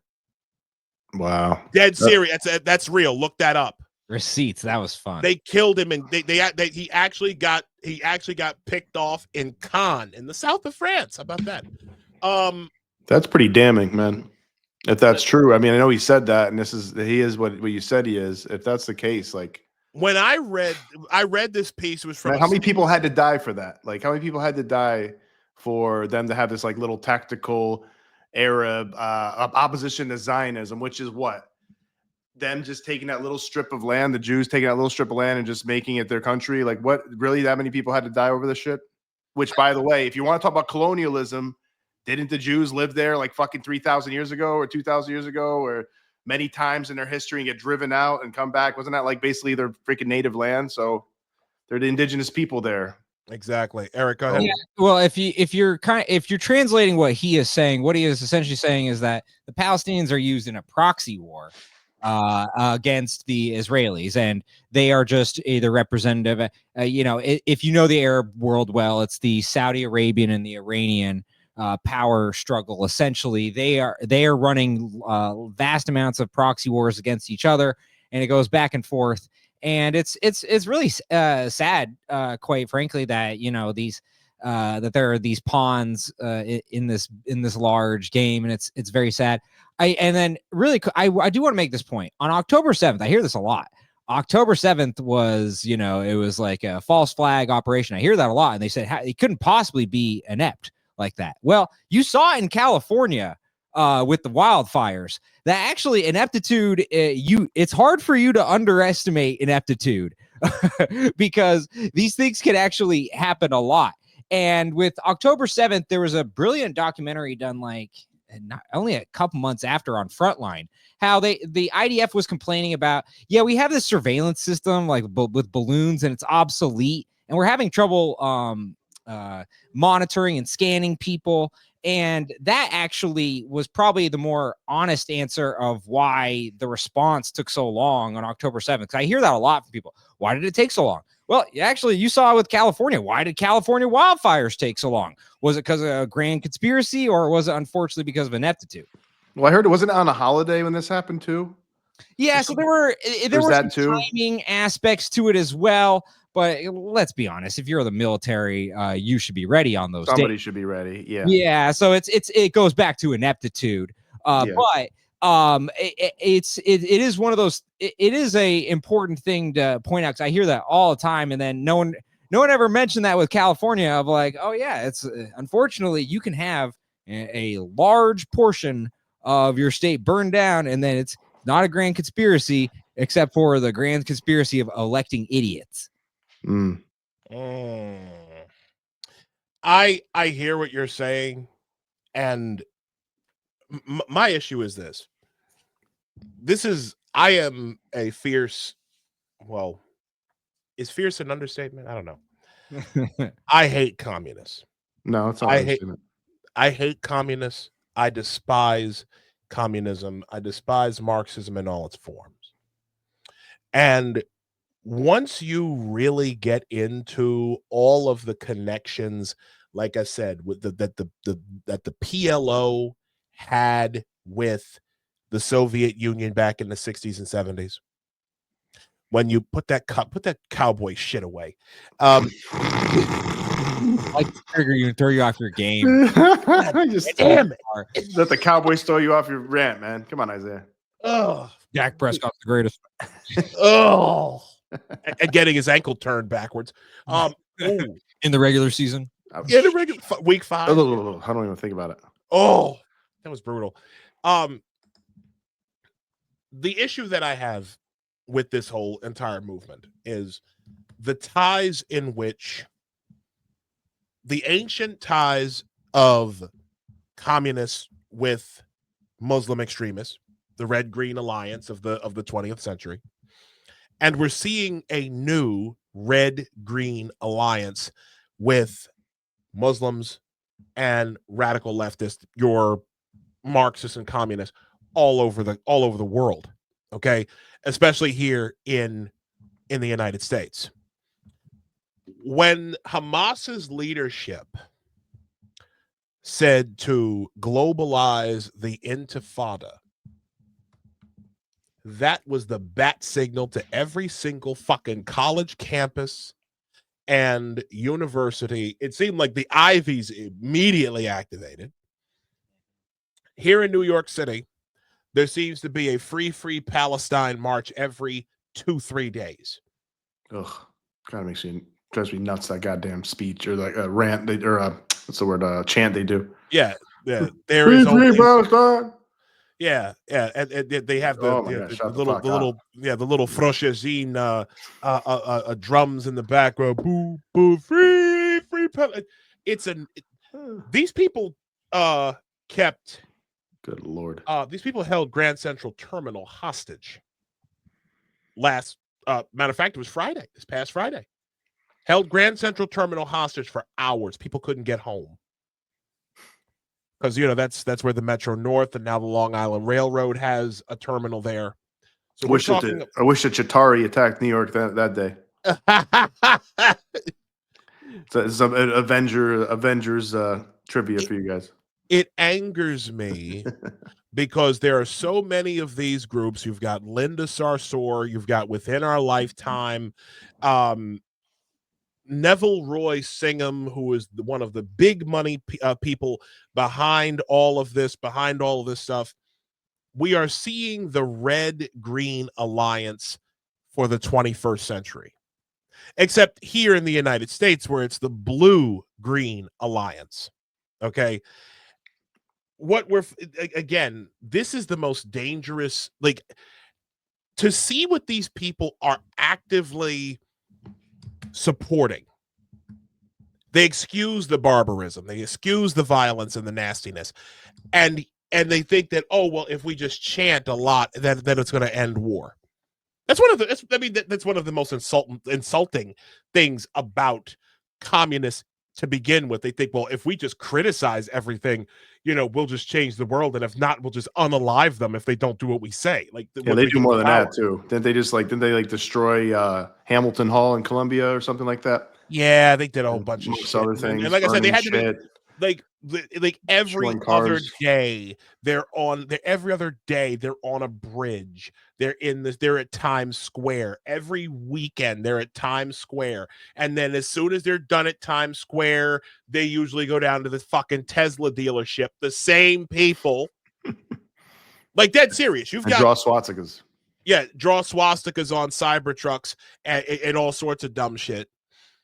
And they're the same people. They're actually doing geolocator shit, and they're finding that the same people who were just at a free Palestine march at Grand Central on Friday are in front of your Tesla dealership in Brooklyn, calling Elon Musk a fucking Nazi. So you're saying George Soros has them working double shifts? Soros and whoever, the Neville Roy Singham and whoever's the money behind Linda Sarsour and all these other groups. This is stuff that we could go into the weeds with for another. That could be another podcast. I actually have a friend of mine who's been tracking this stuff, and I want to bring him on. Bring him on one day soon. But the issue is, this free Palestine nonsense has brought out the absolute worst in people. And folk are out here and they just simply don't know what they are espousing.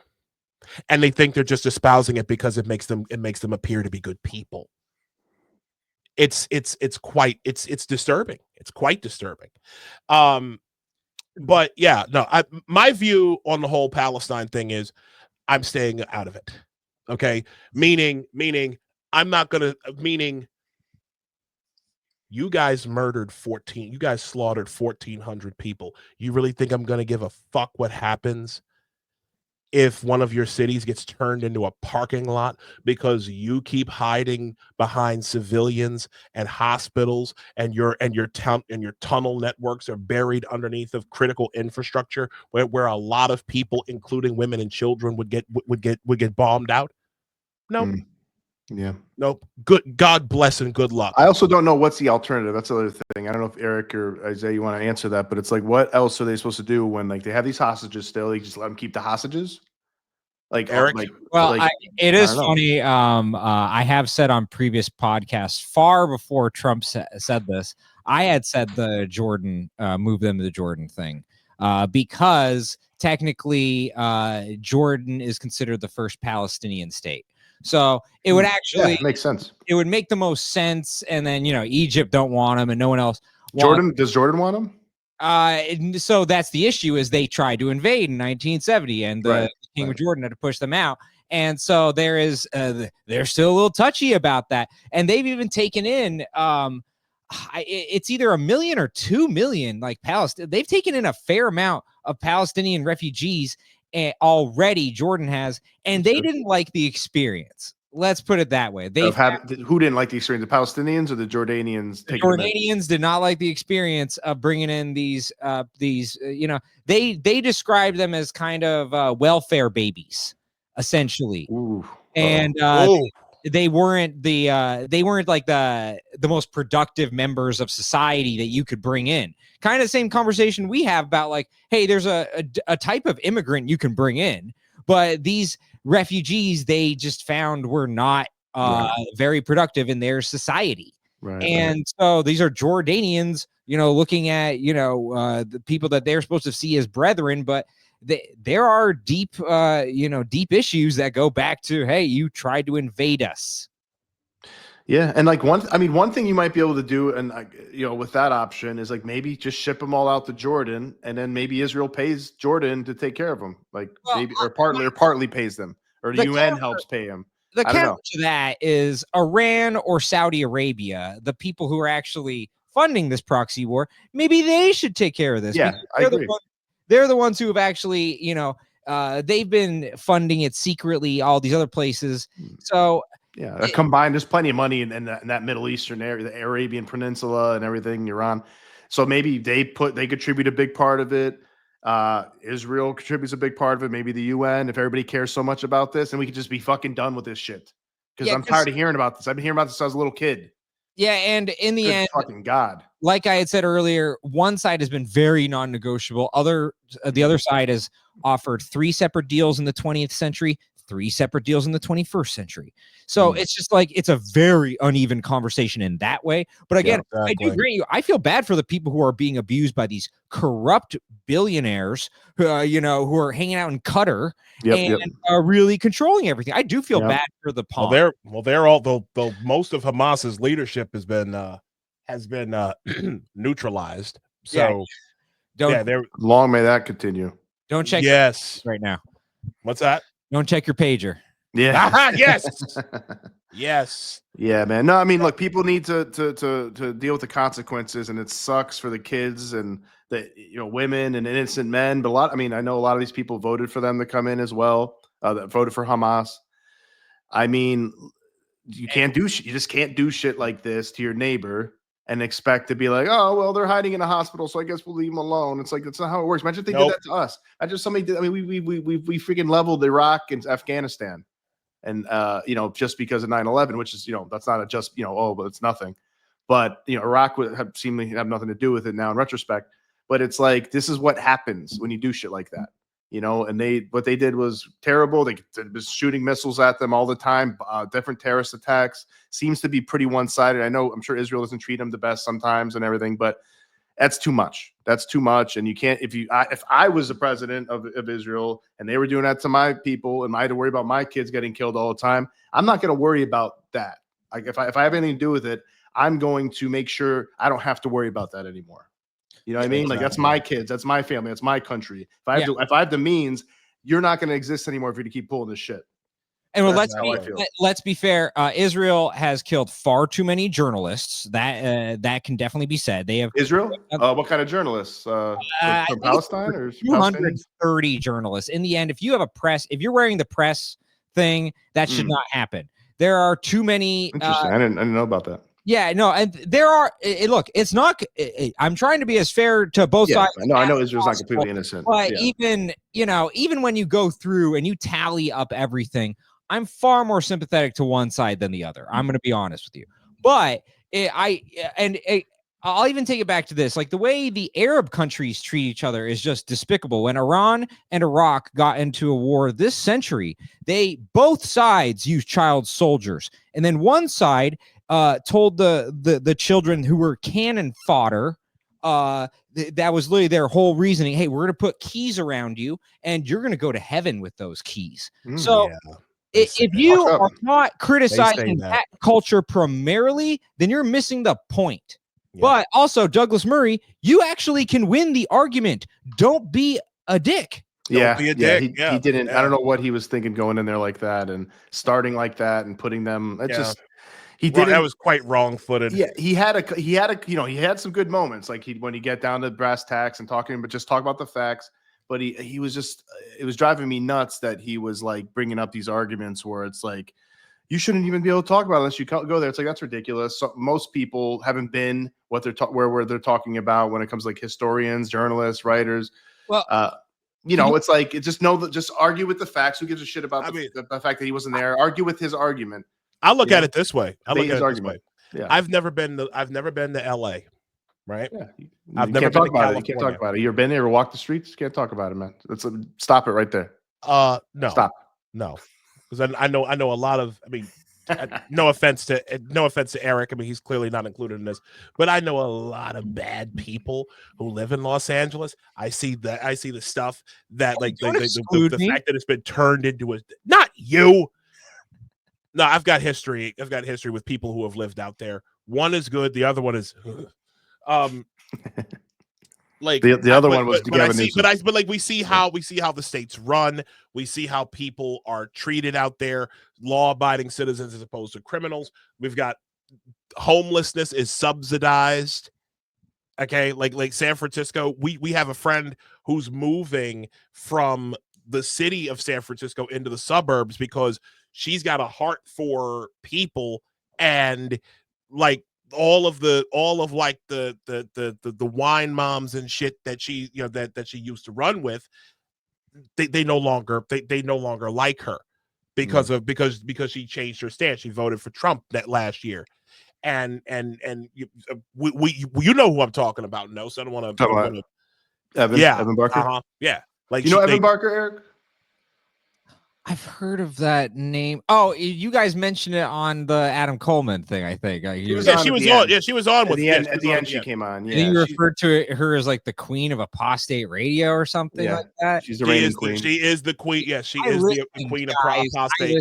By the way, Evan, we love you, baby. You did get a comment, and I was gonna the commenter address it. Like this guy, and he's saying, "I'm out. These are deep staters." Well, I was just gonna say, No, come back. Who said that? Come back. Who was it? He was asking about he was talking about there was a 7-hour standoff allegedly by the IDF on October 7th. And that's what I was saying is like, sometimes we underestimate the possibility of ineptitude in that scenario. But again, no, I appreciate what you're saying, but I did address that. And in the end, I do disagree. And there is, again, a documentary where they actually go over the reasoning why they felt like their response was pretty substandard. They admit it was not a good response. My thing is how else is a sovereign nation supposed to respond when 1,400 of its citizens were just murdered? Well, 1,400 of its citizens were just slaughtered in cold blood. How is a sovereign nation supposed to like?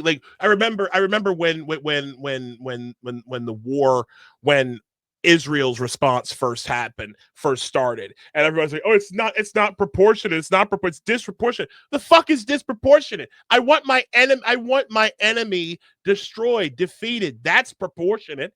You took out hundreds of people. And then had the audacity to turn the entire Western left into the entire Western left activated and became the global intifada. You really like stop it. You started this. Plus, they're still holding the goddamn hostages, man. Just if you guys are that traumatized by this, and it's like, oh my God, how can you do this to us? Give back the hostages so you could stop that. Give up your freaking leaders. That's it. That's it. But they don't want to sacrifice yourselves for your people, like real men. Are you supposed to do instead of do opposite? It's disgusting. It's really disgusting. And then, like, I know Israel's not blameless and everything, but I think it's pretty one-sided. They're not. I just don't give a shit. That's the thing. Yeah, I don't either.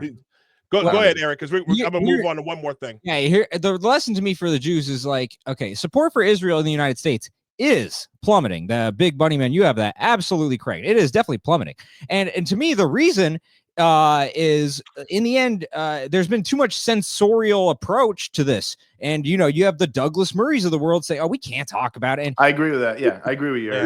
Yeah, 100%. Sure. And my people, we used to be funny.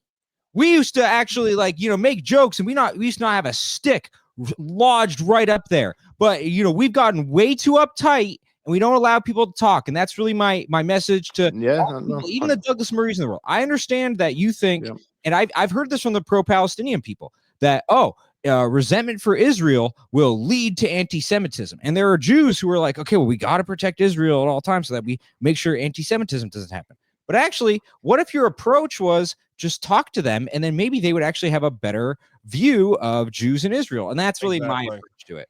Yeah, no, 100%. I 100% agree with that. And I think, yes, you definitely can criticize Israel, even about the war, of course. Yeah. And you can criticize Israel. You can criticize why the United States is giving Israel so much money, or UN, or whatever it is. Totally. That's a totally fair question. And I don't want to just give anybody that much money all the time and have any nation on earth have a disproportionate amount of power over us. It's our country. I'm American first. Exactly. So same here. So I'm 100%. I agree with you 100%, Eric. That's I hate when people do that. When people say, "Oh, you're that's anti-Semitic." It's like, no, it's not. No, it's not. It's like, this is our country, and we want to make sure this is our money, our actual money. Me, you, Isaiah, Eric, me.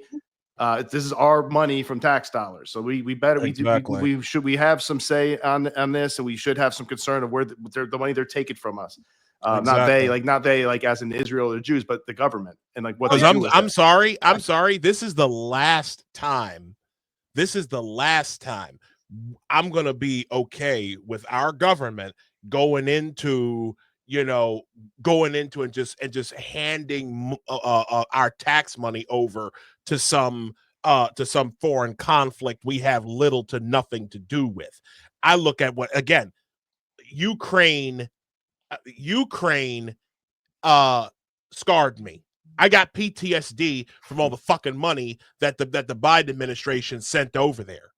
Okay, It was ridiculous. Every other day, every other week, it was literally they were like federal employees.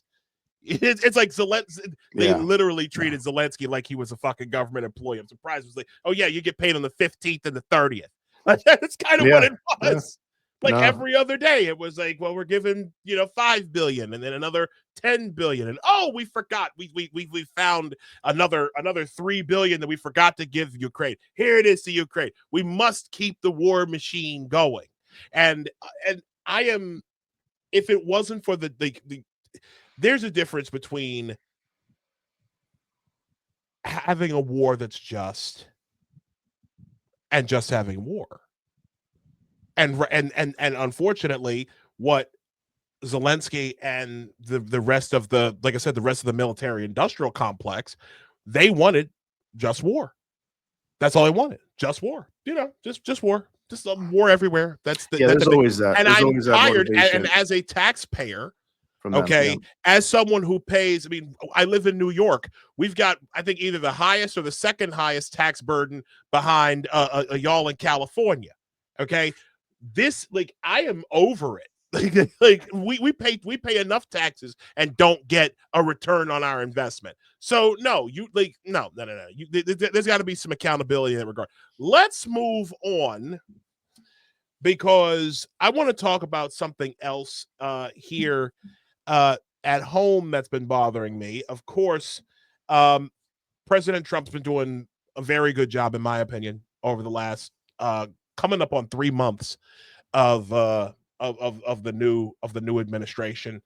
Lots of big things that are happening. Even bigger things are coalescing. I am, of course, I am America First, and I know Sis, and this is an America First podcast. You can and you know where you can go if you're not. I know people who are actively rooting for China. We're born here in the United States. born here in the United States, I'm saying born, raised, have children, have families here in the United States, go to work every day with blue collar jobs. You know who you are, and they're actively rooting against the United States because their hatred for Trump is just that big. It's despicable. It's really just effed up, and truly. But there's something that has to be criticized, and I want to talk about this because there is a comedic factor, and there's something about it that I feel personally uncomfortable with. This whole talk about Trump getting a third term. Okay. So thanks to you, Eric. Oh, thank you. I want to add this here. We've got a tweet nice. and a clip from Real Time with Bill Maher. And maybe I guess we could talk about his great awakening about Trump. But I wanted to talk about this. Your tweet, your tweet. I don't know why I'm still calling it a tweet.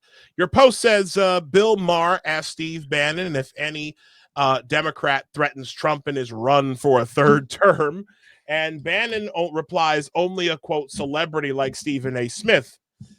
And this is what he says. And shout to Eric, who is a Real Time with Bill Maher enjoyer, who, as you can see, he posts these wonderful clips and gets hundreds of thousands of views every time. Is that accurate, Eric? Are you a fan of this show, or you just sharing the videos for content? This show, I don't know what you're talking about. I thought bullshit. I want to make sure. Like a Filipino, and $40 an hour. I've never seen this show before, but it's news to me. No, I was a big fan of his from Politically Incorrect, and I just. What I respect the most about Bill Maher is that he has always platformed both sides. He allows debates. One of his best friends is who? Ann Coulter, who a lot of people forget. She was censored off of a lot of places and said, hey, you're too wild. We can't have you here. And then he really did her a solid by, giving her a large national platform. And I've always respected the fact that, yes, he doesn't agree with me on most things. I don't care. I respect his work. I agree. And Same. he has allowed so many conservatives to get a larger platform, and liberals, but that show is like how Johnny Carson was allowed, made a lot of comedian stars. He's made a lot of political people a lot bigger because of this, a lot of entertainers. So I am way positive on him. And Me too. The Republicans who get upset at me personally for posting his clips, well, guess what? I also post Gutfeld, but guess what? Gutfeld gets a very small fraction of Bill Maher because conservatives have a disturbing psychology where they would rather hate on a liberal artist than support a conservative artist.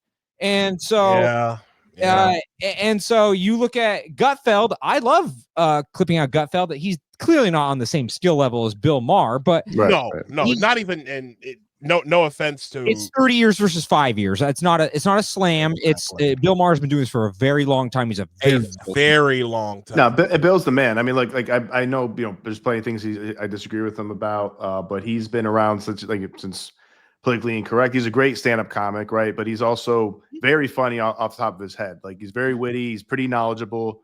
And he's also funny and objective. smart.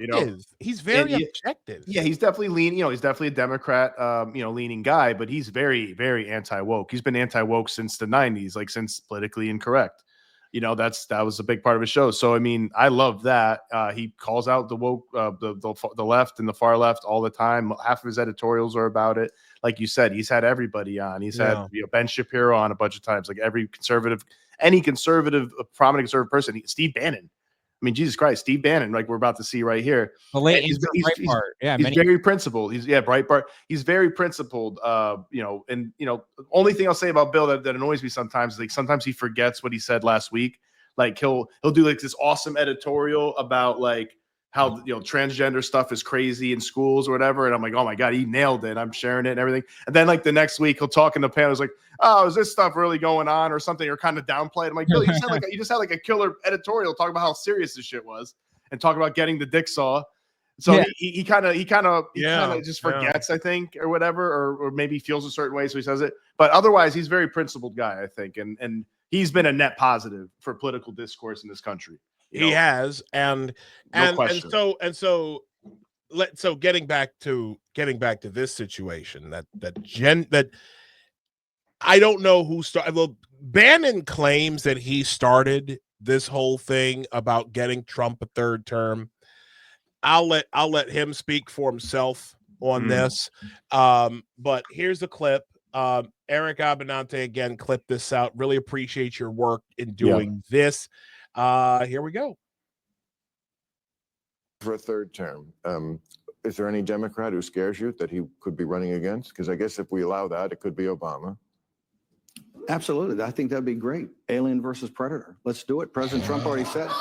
Alien versus President Trump already said. That's kind of a worse insult to Trump. If you want to bring President Obama, who I think has lost his fastball, but go ahead and bring him. Okay. Right now, all the governors you have, I don't think everybody will stand up to Trump. You're going to have to run someone like a Stephen A. Smith or someone in your kind of celebrity category. That would be the Democratic nominee that would have the best shot at President Trump. But I think he's unbeatable. I think he's unbeatable because the coalition that he's built is only going to get bigger because he's bringing back American manufacturing jobs to working class people. And the Democratic Party abandoned working class people for the credentialed class that you talk about all the time. And you can't cosplay being a populist. No, you're right. If you're not prepared to take hard things like that, like the trade deal with President Trump. For a third. So I just want to say real quick, Isaiah, just before we get into the meat of this, I think it's really stupid for like him to even think like it's a wise gamble to have Trump at 82 years old.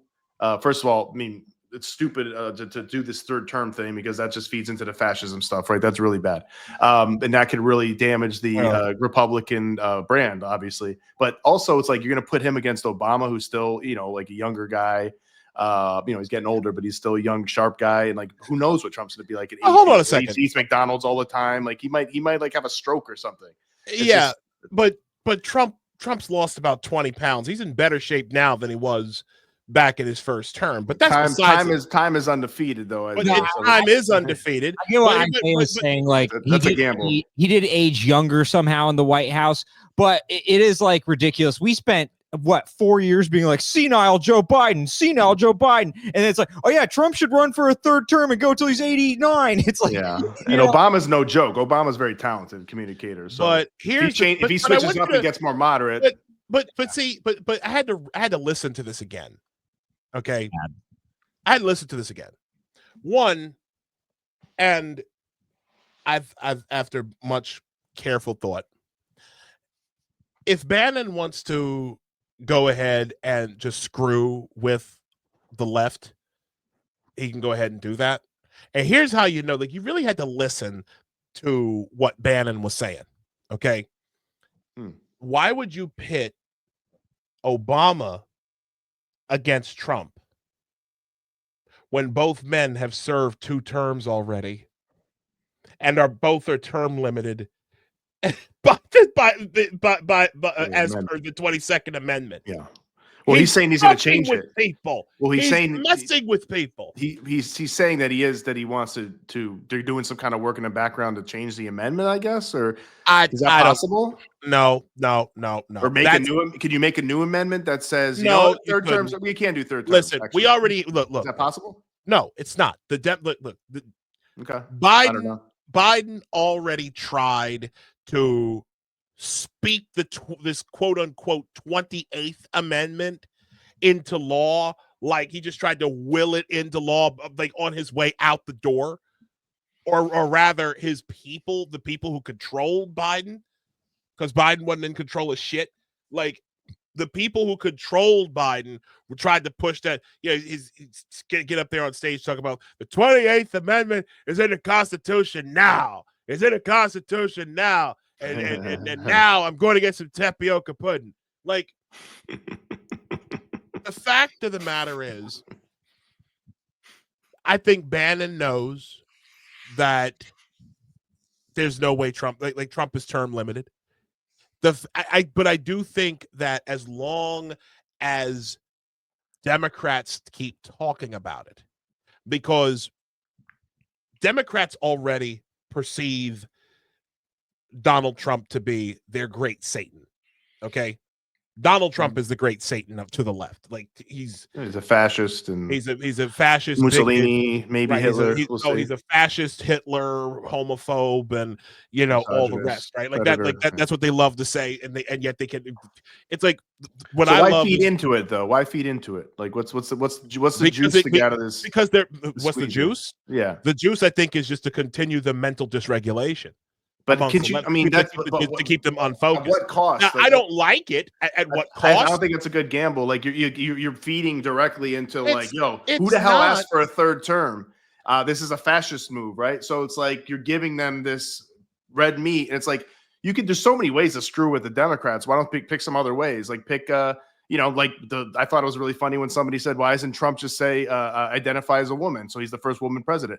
That's great. That's wonderful. That would be beautiful. That would be hilarious. Be fantastic. That's stuff you could do, and the left would be like their brains would explode because they don't know what to say. It's like, well, you can't just identify as a woman. Oh wait, Yeah, that would be nice. That's low cost trolling. See now, Yeah. Isaiah, I will retort to this. It's not What do you just think, Eric? Bannon. Trump has echoed these sentiments exactly multiple times. So that's an issue on camera, by the way. So when you have echoed these sentiments multiple times, it's not just trolling anymore. It's the president. And they're going to go for this weird workaround where you can vote for JD Vance and Trump will be vice president. And then we'll do a swap out like Kamala and Biden right at the end. And then Trump will get a third term again. Now, here's the issue with that. I understand it's trolling. It's trolling. This is the one trolling that's really going to backfire. I think so. I think it will. You can harness. Ultimately, I do think it will. Yeah, and this one is very scary because it actually really does damage him. It feeds into every criticism of him. It does, and here's what I don't like: it takes away from JD Vance, who I believe in many. I think he's up next. I think he is up next, and I'm gonna be perfectly honest with you. I personally believe, like, if there is a guy who is the guy to continue the momentum of this current administration, it's JD Vance. JD Vance is easily, I mean, you're looking like people every day are getting a look into what a competent strong vice president looks like. And this is coming from people who really thought that JD Vance was a downgrade.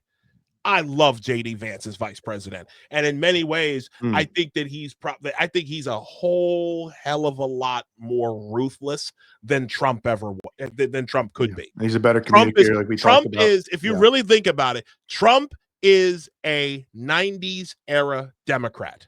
Yeah, he is a 90s era Democrat. He's very moderate in his policy.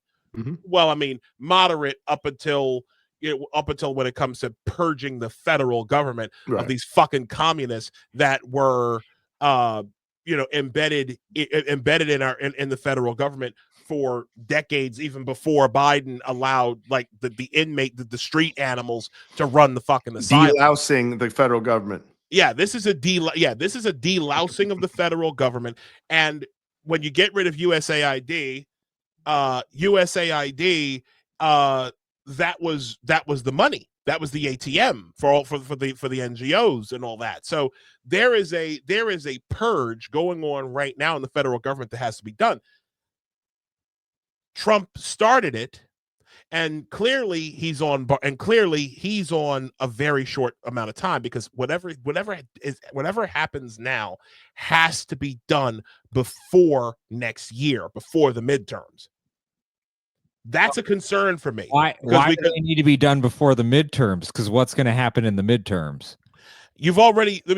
Republicans have already lost a few special elections. They've lost a couple of special elections. Why are Republicans losing special elections when the Democrats have a 27% approval rating? Why is voter fraud? No, God, no, because our film covers like all the actual rigged elections. They all happen after, like on really close elections that happen over time. When you get blown out by 10 points on election night, there was no voter fraud. You got blown out. So I want to ask, why are we getting blown out in deep red districts? What's happening there? Interesting. I don't know. That's a very good question. I can answer it for you. You answer, Eric. Go ahead. That is what you call the Elon Musk effect. Okay. And I know it's very painful to hear. I am like the lone wolf, it seems, who's on this case, but I'm gonna make this case for you.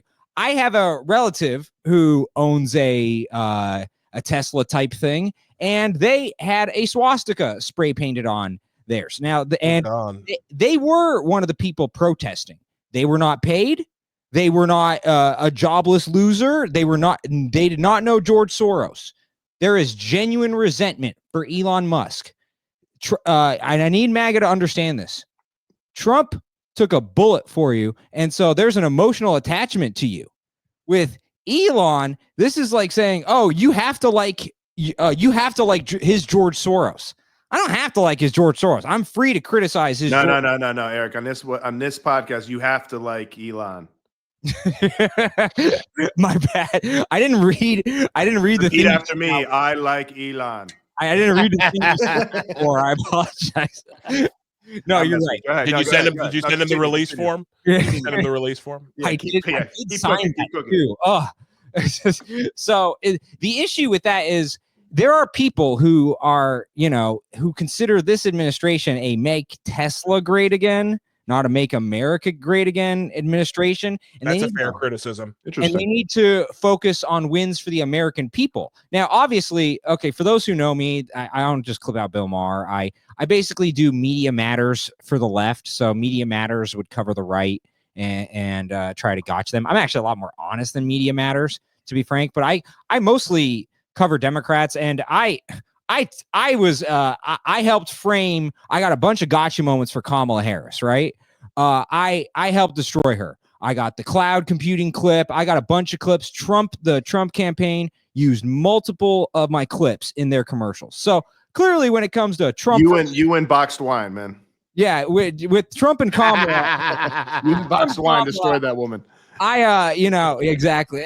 It's like I clearly had a side, and I chose Trump. But now that we're into Trump territory, you're allowed to say, hey, this isn't exactly what you campaigned on. Your priorities are a little out of whack, and we would like you to actually prioritize the constituents who elected you. Those are very fair criticisms coming from someone who actually helped take down Kamala.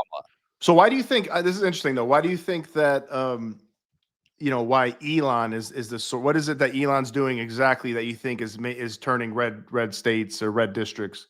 Okay, no, it's a great question. So in the end, Doge is not an issue in a vacuum. I liked Rego when Bill Clinton did it, but the issue is he should be divesting from his companies if he actually wants to participate in Doge, because he has major conflicts of interest that you've already seen play out in kind of disturbing fashions. He gave himself like this $400 million armored, the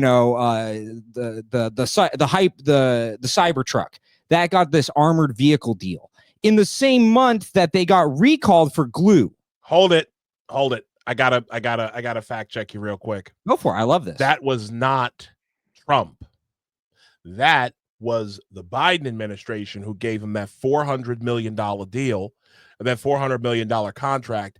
And the Trump administration was very clear that they were not going to fulfill that contract. So that conflict of interest is not there. I'm going to flip it back to you. So no, actually that is incorrect. The Biden administration said that we are going to allow a prospective study of if the armored vehicles are worthy of this. The Trump administration said, no, we're just going to blanket give you this $400 million deal.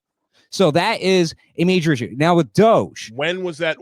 Can you give me a link to that? Can you tell me, can you show me where that is?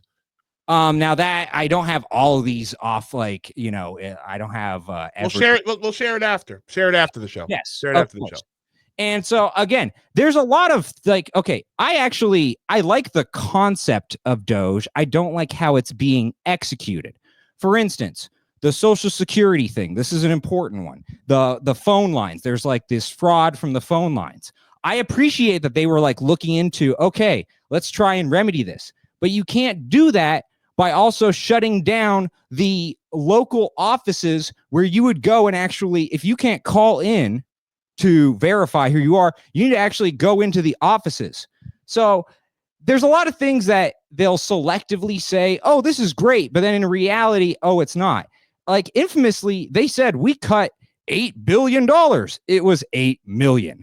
A lot of the stuff they've cut, we've already allocated the money towards. So actually, they haven't saved us money in that respect. Unfortunately, Bill Clinton's Rego has cut more than Doge currently. That's an unfortunate fact. I don't want to be right about that, but Rego was far more effective than Doge.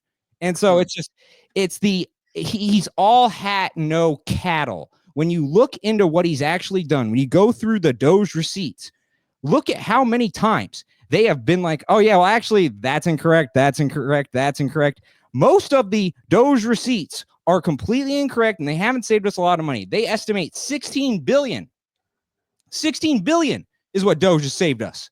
He's cost us certainly more than 16 billion in the savings. So that's my big issue. Again, I am America first, and I am really excited about a positive Trump presidency.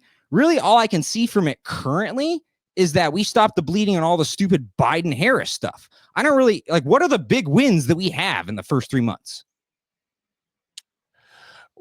I would say primarily that when it comes to USAID, the money that was going to the nonprofit complex, the nonprofit industrial complex, it needed to be destroyed, and USAID was the primary vector for all of those funds. I mean, there were others. I mean, they were getting money like the nonprofit industry is really where my primary focus is when it comes to DEI and all these other nonprofits that were getting money, hand over fist from the federal government.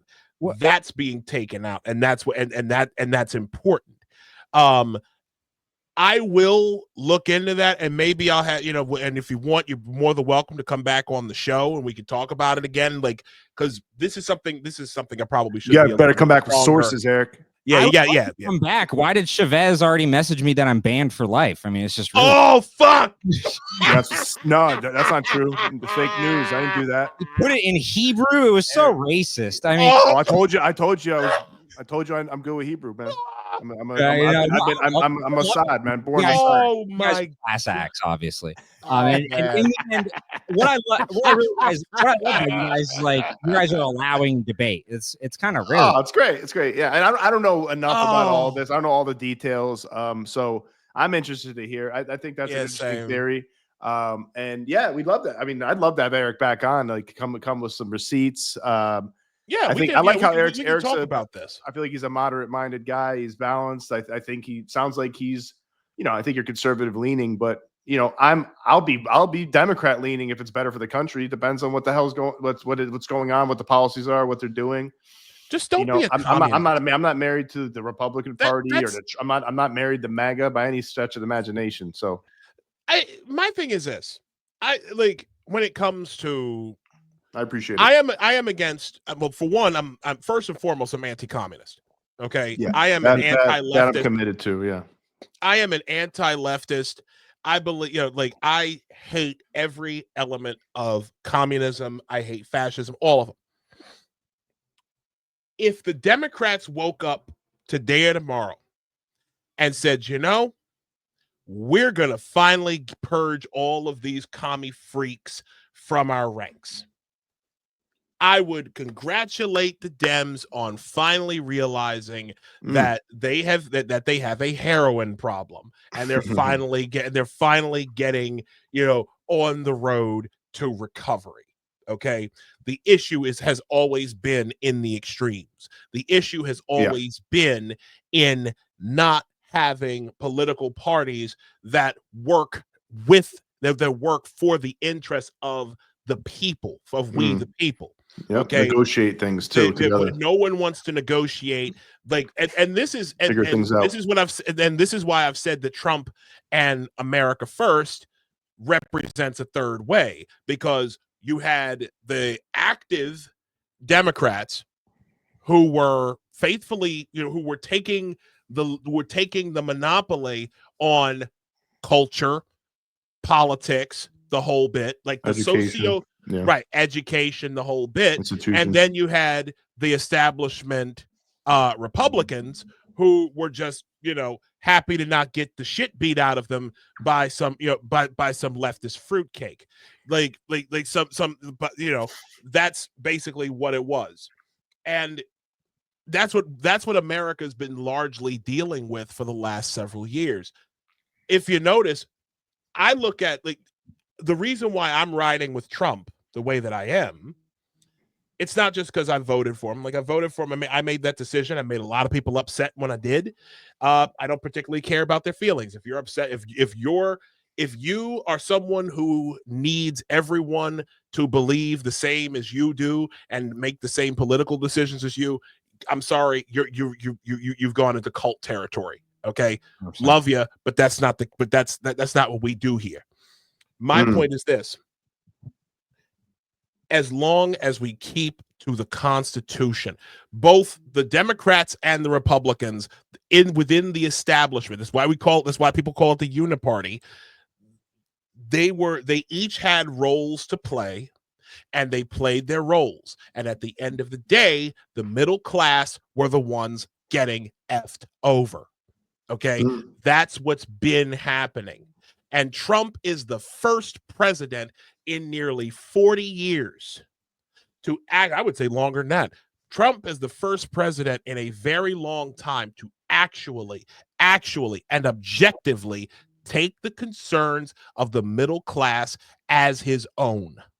This is a man who actually works for the people. I see that now. And I despise the institutional, the credentialism, the institutional thinking that's captured so much of the Democrat Party, because I used to be a Democrat for 15 years. I voted Democrat. My voting record, like Eric, my voting record is Obama in 2008, Obama in 2012, Hillary in 2016, Biden in 2020. Okay? Oh, you're recent. Welcome. Oh, yeah. Thank you. No, yeah, I'm very recent. But I voted for Trump because the second that the Democrats got power, after presenting themselves as the arbiter, as like, we're gonna bring the country back to normal. And then we elect them. And then the first thing that Biden does on day one is turn Title VII and Title IX inside out, making it possible for men in dresses to compete against women, and possible for men to overtake sports and overtake sororities and shit like that. Like, women could not file a Title IX complaint. They were getting run out of their own restrooms, their own sports, and their own, like, private areas. And Biden made that possible on day one of his presidency. And then there was the whole free speech, the anti-free speech thing, deputizing social media to be their thought police. Like, there was so much about the last 4 years that turned me into this guy, this first principles guy. Like, I don't want America to go back to that. And if it means never voting Democrat again, then God damn it, I'll do it. Because they're lost. They're lost. They have no message. They have no principles. They are solely running on emotions and fuck Trump. That's it. So not to go on that rant, but like, Trump represented that third way to me. Do you really honestly think that if we had like a like an establishment Republican like as president right now, do you really think we'd be getting half of the shit done that the Trump administration is doing right now? I don't. I'm serious. I'm asking. He did have a hostile takeover of the Republican Party that was quite beneficial because, as you succinctly pointed out, like he had this collection of 80-20 issues that really no one else was taking. You know, if you remember, it was supposed to be Hillary versus Jeb, and it was really like the same policies but different pantsuit. And so in this situation, you finally got someone who, you know, he had again, it was a unique platform. No one else was running on this. So I appreciate Trump for at least providing some new options for people at the very least, and to take over this hostile party. Now, the issue with that is when he won the first time, he literally had said, don't donate to the GOP, donate to your boy, Donald Trump. Okay. And when that happened, the GOP went to war with them. And then we accused them of being complicit in the 2020 steal, allegedly, because, and I'm saying that for the YouTube censors, guys, calm down. But in the end, it is a major issue of, hey, you know, if you're going to try and hostile take over the party, they might both join together to go against you. And so he does represent like the system coalescing all of their power to go against him, and he still won. It's pretty interesting. He did, and that's why. And listen, but if you let these people tell it, we're in the middle of a hostile government takeover. I want to talk about it, but I'll be late for work. And if you're saying, wait a minute, do we have to stop this? We had one, but she didn't want that lady in office. Hostile government. Off is a direction you can fuck. I've been wanting to do that all night. Yeah, you shouldn't have run Kamala. Like James Carville said, it really was the 7th string quarterback. You had nobody who was going to beat Trump after the bullet, but you could have got closer to where you didn't feel like you were in disarray after you lost. That's how bad Kamala lost. So yeah, she was maybe the worst candidate since Dukakis, really, in terms of execution. I'm gonna be honest with you. I'm at the risk of going on another rant. Well, before you make the other rant, Isaiah, I just want to say, what do you think about this, Eric? That my claim that the last 2 elections, general elections, that the Democrats lost, like Hillary, right, and Kamala, that they've got shot themselves in the foot twice because of DEI, really, right? Because in a lot of ways, I mean, of course, Hillary was establishment, so like maybe it doesn't matter, it's because they're the Clintons or whatever. But at the same time, they put so much stock into it. It's got to be the first woman president. It's got to be the first woman president. And then same thing with Kamala, woman of color. That's why she had to be the vice president in the first place, right? Because Biden said, I'm going to have a woman of color as a vice president, which is like absurd thing to say, right? Like I don't give a shit what the identity is. Like I need a Jewish man to be my vice president. Like what? You know, it's like I need a Latino woman. It's like why? Just how about you have the best person you could possibly get? Like it's just crazy. So what do you think about that statement that DEI shot them in the foot twice? They kind of committed political suicide twice with those elections. And if they plan on running Kamala again against whoever is next, JD Vance or Trump in the 3rd term, which of course if it's Trump in the 3rd term, it's going to be Obama probably. That if it's Kamala again or some other woman, it has to be a woman or woman of color, Michelle Obama, maybe that's probably going to be again. You know, it's a great question. I think to buttress your point and even add on top of it, it's really the conversation of do not anoint your candidate. Actually, go through a primary process, right? Because exactly. Hillary was a coronation. Yeah, Hillary and Kamala really at the end too. Yeah, Hillary and Bernie, and then with Kamala, there was a lot. Screwed Bernie, so that wasn't even fair. Like Bernie would have probably beaten her if it was even, right? Because like he had the groundswell. He was pretty popular. I liked Bernie back then. That rigging caused a lot of Republicans because a lot of Bernie bros became MAGA, and it was because it was because they presented the evidence to Bernie Sanders, and then of like, oh, you had your election rigged, and then he was like, you know what? Instead of telling people the truth, the billionaires and the billionaires. I will take the mansion in Vermont. So let's go with that option. And so he could have been a brave man and actually talked about, hey, Hillary screwed me, but he rolled over, and that's his legacy. Became a team player. Yep. Yep. So, in the end, I actually caution the Republicans the exact same way.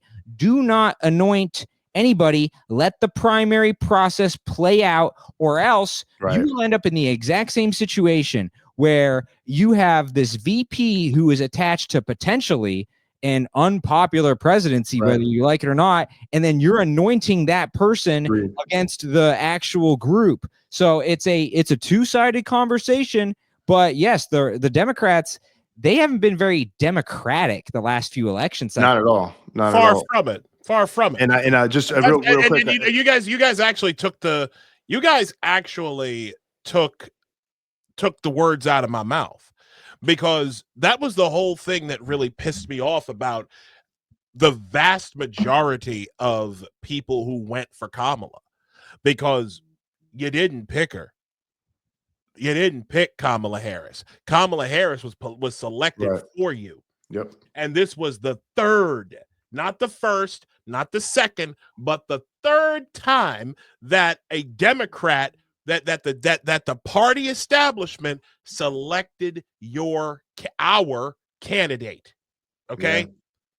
Yeah. Because listen, 2012, 2016, 2020, I was diehard Democrat, but I wasn't a Bernie fan. But the establishment still won. The establishment still won out. And unfortunately, the one thing that bugs the hell out of me is this insistence that he was this viable candidate. I can't tell you how many fucking times I keep hearing from people who say, well, if we had just elected the black woman who could have we wouldn't have any of these problems and any of these issues that we're going through right now with fucking Trump, that fucking rat. I hate Trump. I wish this fucking, they go off on this tangent. And my whole thing is, Kamala Harris did not claim to be black until it politically suited her, bro. Yeah, she's Indian before. She was hardcore in like red dot Indian. Anything. The only time, no joke, her family, I'll never forget, and shout to my fiance who I know is watching this. I love you, baby. Shout out to Kareem. My fiance shared with me a piece in a Jamaican newspaper, I shouldn't say a Jamaican, the Jamaican newspaper, The Gleaner, okay, that discussed how Kamala Harris's Jamaican family, she is part Jamaican. Donald Harris is with a Marxist dad, right? With a Marxist fucking dad. Yeah. Marxist professor. He taught at Stanford for many years. That's legit. Yeah, I looked that up. Yeah.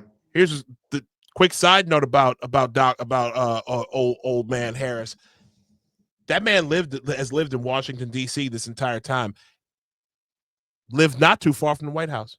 Guess how many times Kamala went to go see his ass? Not once. Wow. But anyways, this article in The Gleaner talked about how Kamala's Jamaican, like Jamaican heritage, like her people down there did not claim her after she decided that she was going to use her Jamaican heritage to start pushing marijuana decriminalization in California. Do you understand how goddamn retarded you have to be? Well, I'm Jamaican, so me get your trees legalized. Like really? Like what type of fucking Miss Cleo shit is that, bro? That's awful. But seriously, like that's when her family that's when her family was like, nah, like no, we done. We not doing that. She's so fake, man. I thought you were going to Oh my God. slave owner portion, you know, that she was potentially the descendant of a slave owner. They were Probably. yeah. No. The slave owner is Jasmine. It's Jasmine Crockett. Yeah, that's right. No, it's a rumor. It's a rumor, but there's a rumor that she was descendant of Irish slave Yeah. owner, I did hear that. an Irish and Jamaican slave owner. Yeah. Yeah, I'm gonna be surprised. That's what I thought you were gonna go at, but yeah, it's all hilarious. She had so many issues as a candidate. It's actually kind of startling that they thought that you could sneak her past the goalie of the American public. Crazy. She just wasn't ready for prime time. And honestly, you know, I don't think she'd ever be ready for prime time, man. Especially in the time of podcasting. Like, why she didn't have the balls to go on Rogan? It's like, of course you go on Rogan, just because you got to go for it. You got to go for it. Go on Rogan. He's got like 10 million listeners or 14 million episodes. And if he's, and it's with her, he's gonna have like a fucking 100 million listeners at least or something and viewers of that. It's like, do you want to get your message out? Do you deserve to be president? There's the time to talk to him. And honestly, it probably would have helped her in a way, but she didn't have the balls to do that. Yeah, and with the Democrat side, it's tough because they had a lot of choices. Again, none of them were going to beat Trump. But if you look forward to 2020, not her though. Yeah. Oh yeah, she was. James Carville was right. Yeah. Seventh string quarterback. Seventh string. Yeah. But James Carville called her a seventh string quarterback. Yeah. And I had to explain that to my wife. I was like, that means there were 6 people better. Yeah, it was. So yeah, it's just like to me, it's a big. It's a big much ado about nothing. They were going to lose anyways. But you look at 2028, it's a very interesting conversation because I really do think a celebrity that I did agree with Steve Bannon on that. The celebrity will probably win the Democrat, maybe even Republican nomination. Mark Cuban, he came on the podcast from Tara Palmieri, who I am a producer for. And he was talking, he rebuked the whole notion of, hey, I'm going to run for president. But actually, why did you sell the Mavericks if you're not running for president? That's like your passion.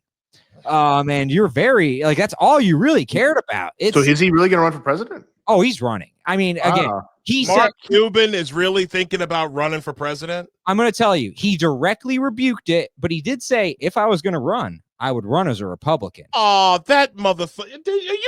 Really? He did the whole O.J. Simpson thing. Oh, yes. I didn't kill her, but if I did, really? Get out of here! Good analogy. Yes, wow. And I do agree with him that there is a lane. I'm not saying I would vote for him. I'm saying he's actually got great instincts on this of there is going to be an opening. The heir apparent to Trump is going to be polarizing. You're either going to love him or you're not. And so the person who runs against that person might actually have a lot of support galvanized behind them. And again, on the Democrat side, they are so inauthentic. They cannot communicate. Yeah. I mean, they think authentic communication is swearing. Yeah. That was the memo. Swear more. Tampon Tim out there. Yeah. And I want to punch him in the face. We just need to swear more on podcasts. That's what Trump did. It's leave that to us, okay? Leave that to us. Yeah, that's what we do. Right. That's what makes us cool. I mean, well, actually, it's funny. My mom, who Robin Carter, shout out to mom. Love you, mommy. Shout out to Mama Carter. Yeah, Mama Carter, and of course, and my father, Kevin Carter. Matter of fact, it's their 45th wedding anniversary. 45th wedding anniversary. 45th coming up July 12th. Actually, a couple days ago was my parents' wedding anniversary. It's probably like their 40th or something, 41st. Oh God, God bless. Absolutely. Yeah, a couple days ago. The reason why I bring up my mom is because my mother was very, very sweet about she watches the show. And she told me a couple days ago that I'm going to wash your mouth out. yeah, we get bar soap in our mouth. But the one thing that she did say was, she said, "You present that we present great." She was like, "I love you, son. You're doing well." It's like, "I love you, old man." I was like, that kind of got me right here. I love you, mommy. Thank you for that. I had to shout out my mom real quick for that. I thought because we were talking about cursing, I just thought that was. Thanks for creating Isaiah, Mama Carter, and raising him up. You've got good producer instincts, Mama Carter. I agree. Yeah. You're 100%. She's a real producer. Give him more notes. Yeah. He needs it. So good. Well, the voice actually comes from my dad. Like I'm dead serious. If you listen to my father talk, like I sound exactly like I've got 4 brothers underneath of me, and all of us sound like some variation of Kevin Carter. Like no joke. I guarantee you voiceover work is in your future. You have such a good broadcasting voice. As soon as I heard it, I was like, and you know, Chavez is great too, but Isaiah's voice, man, I'm just, yeah, but no, seriously, Isaiah. What am I, chopped liver? Yeah, I know. I mean, you're Isaiah's got a great pate, baby. You've got more of an air. I got a great voice too, guys. I mean, I can. No, you're not my radio voice. No, you're not chopped liver. You're foie gras, pal. Foie gras. What's that mean? What's that? I don't even know what that means. That's rich for my blood. He just gave you a compliment, and you're not smart enough to even understand it. Foie gras? Yeah, I'm a simple man, man. You know what that mean, though? Foie gras? Foie gras? Is that Korean? That was incredible. I'm gonna take that as an insult. I don't know what that means. Oh my god! You know, I understand what you're saying, so I'm gonna take it as an insult. What's that from? Oh, that's Kevin Hart in 40-Year-Old Virgin. Yeah, exactly. Yeah, I was trying to remember where that's from. I'm gonna take his disrespect, or maybe it's the other guy, the bald guy. No, it was Kevin Hart. That was just me. That's how I normally talk. Yeah, it was. That was from 40-Year-Old Virgin. Yeah. That's so. Great. Anyways, I do want to end the show on one note. Well, quick question for you, Eric, before you go, or before we go, because we've had a lot of fun tonight. You've got 6 more hours after I go. Yeah. Oh no, we don't do that. No. It's just the prelims. We're like a UFC event. Right. Exactly. Shoot. No. We got shit to do. I got shit to do tomorrow. Me too. Are you a soccer fan by chance? So my rankings go, I love NFL, college football, then EPL. I don't watch NBA anymore. That's how bad the game is gotten. So I watch the Premier League. The NBA is ass. I can't watch it either. I watch Premier League. I love Premier League. My team is Nottingham Forest, which is actually doing very well this year for the first time in a very long time. Didn't y'all just get beat by somebody this weekend? We lost to Everton and Pickford. Right. I was like, yeah, I had England's number 1 stopped us. Yeah. Have you seen? Matter of fact, I watched a clip of Roger. I forget his last name. Men in Blazers. He's like one half of the Men in Blazers. You know who you're talking about. I do. Yeah, they really cornered the market on soccer podcasts. That's like, yeah. Well, there are others, they do.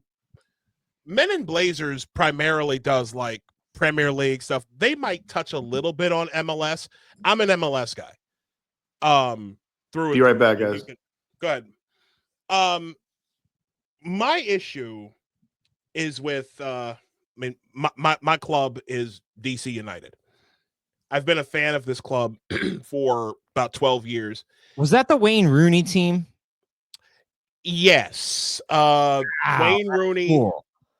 So I was introduced to DC United back in 2013 by a gentleman by the name of we called him Big Rob Gillespie. Okay. And he was one of the original founders of La Barra Brava. Okay. One of which there were 3 supporter groups that started that were founded along with DC United in 1996. I want to give a quick shout out to Ale, who is Oscar Zambrano's nephew. It's a good kid. I like this kid. I need the next time I'm in town, I actually want to meet him, and we need to break bread.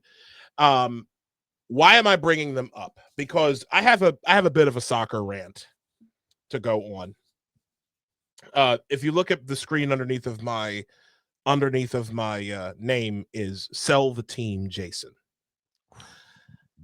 Jason Levian is one of the owners of actually he's the majority owner.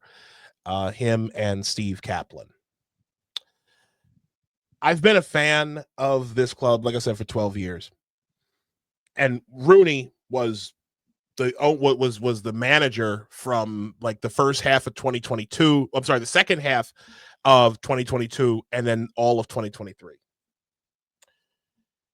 I am tired of what I've been seeing from this club. We lost our fourth match in a row last night, 1-0 to FC Cincinnati. DC United, I don't think it's like we can't win at home. We keep dropping points at home. Where are you at in the table? Right now, I will tell you. Let me just pull it up. Clearly not the top of the table, or you would have known that. Well, no.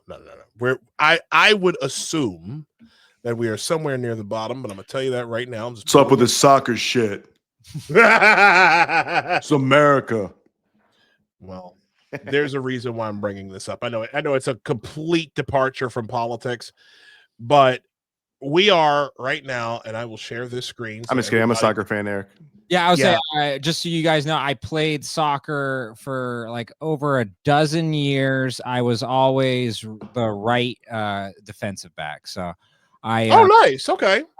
You still play? You still play like pickup games or something?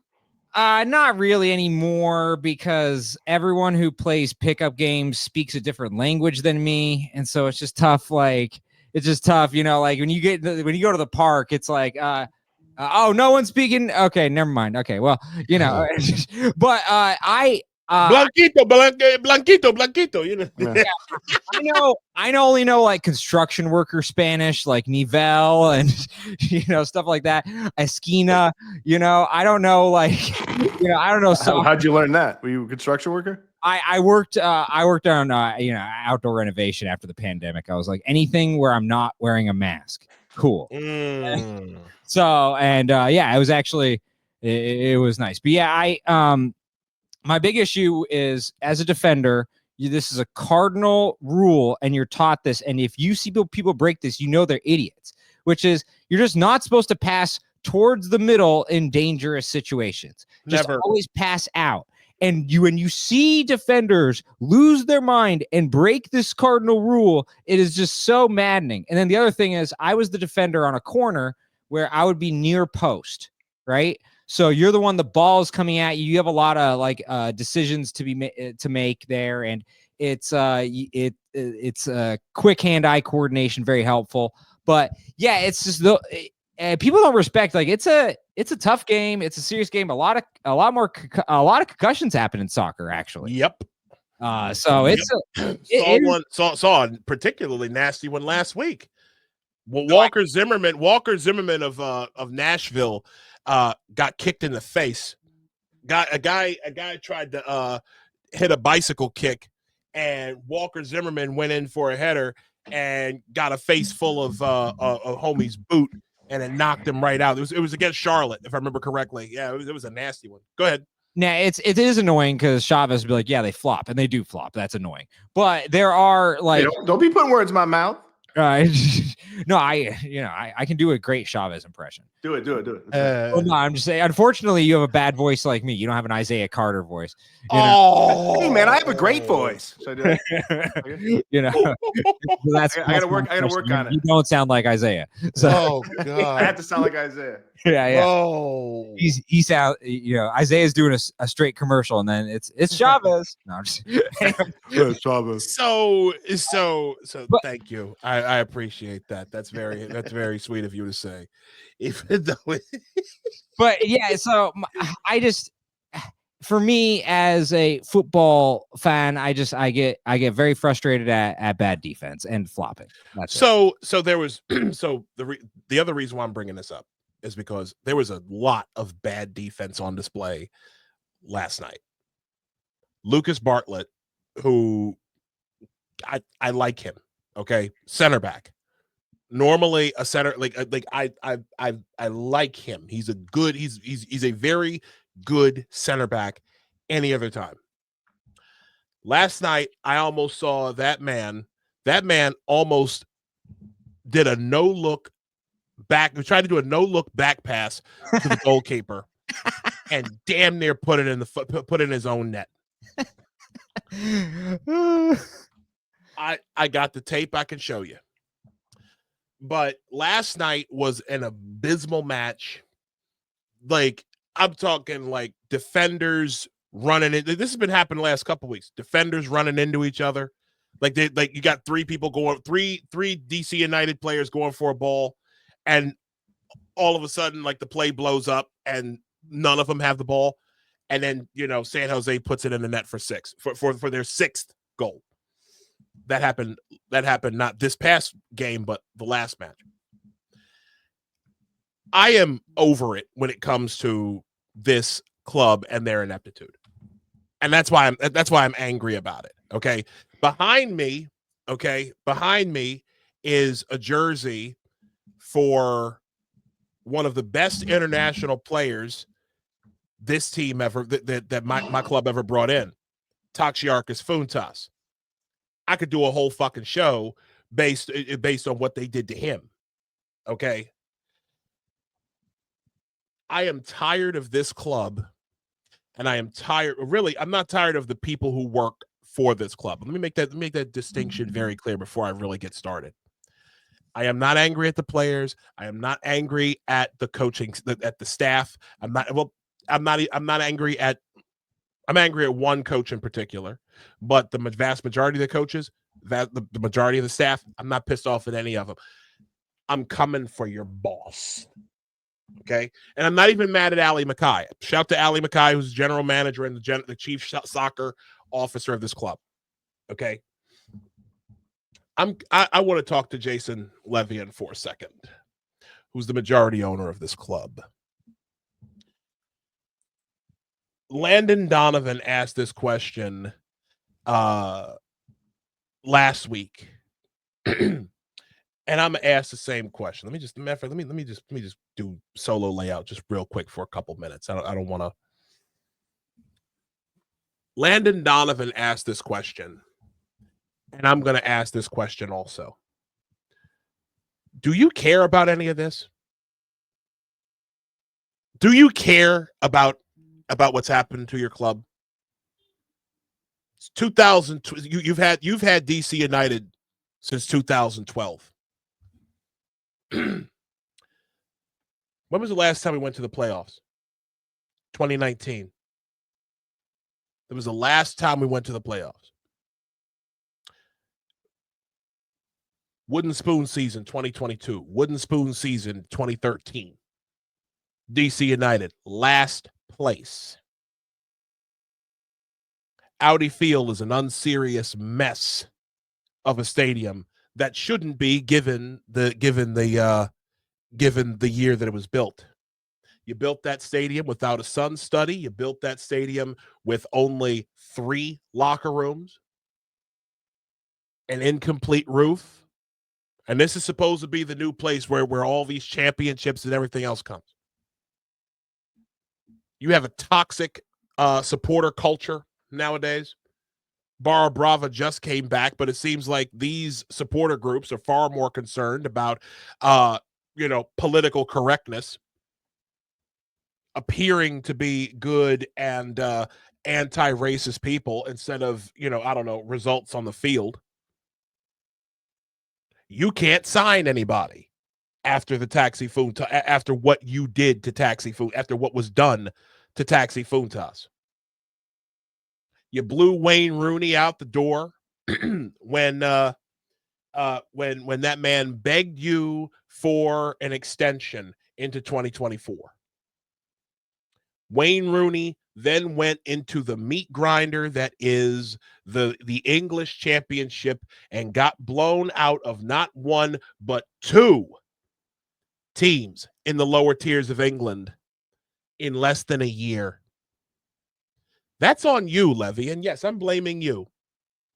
That man was actually Wayne Rooney was actually coming into his own as a coach under this badge. And you blew him out. You let him walk, and you knew that he wanted to be that he wanted to manage, that he wanted to advance his career, and the place that gave him a shot, the only American club that gave him a shot at the twilight of his career was you. And you blew him and you blew Pete Shuttleworth right out of here. I have heard rumors they're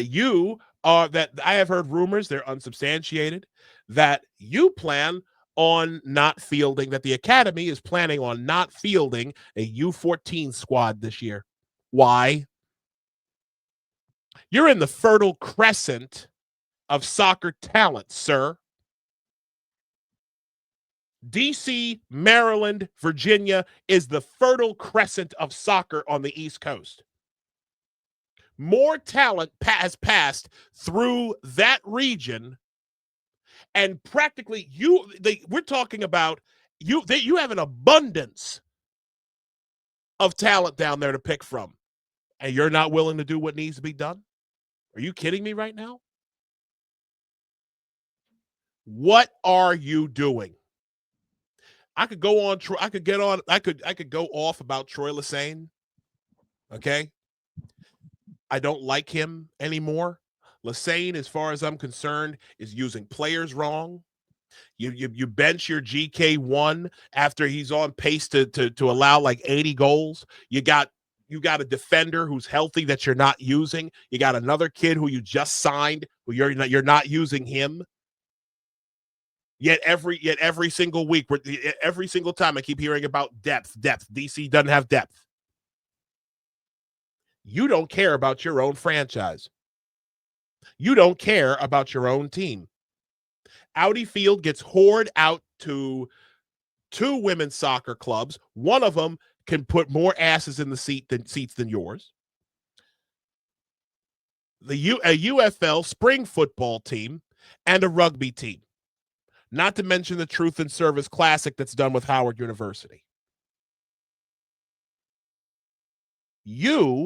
If you don't care about your club, if you don't care about winning championships, if all you care about is just being this lifestyle brand for rich Washingtonians, for rich, well-connected leftist Washingtonians, and not giving, what real fans of the game actually want, pack your shit. I'm quoting Landon Donovan. In the words of Landon Donovan, take your profit, pack your shit, and get out. We don't need this. We do not need this. I come from New York City to matches down in DC when I come down. You think I like coming down for these matches to see you guys lose like that, to see this club shit it on a regular basis?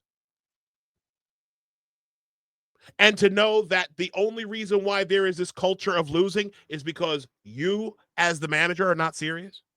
I'm sorry, as the owner of this club, are not serious? Let someone serious buy this club. I am using this platform. This is a non-political. This is a political show, but I am saying this right now as a fan of this club, as a friend of the badge. Sell the team, Jason Levian. I don't care who you sell it to. You got a bunch of guys down there who would take it. You want to sell it to Ted Leonsis, who owns the Capitals? Sell it to him. You want to sell it to Josh Harris, the owner of the Commanders? Sell it to him. Hell, talk to Steve Bisciotti, the owner of the Ravens. He might buy it. But I've had enough of this foolishness out of this club. I've had enough of this stupidity, enough of this ineptitude, enough of this unserious, this unfocused behavior.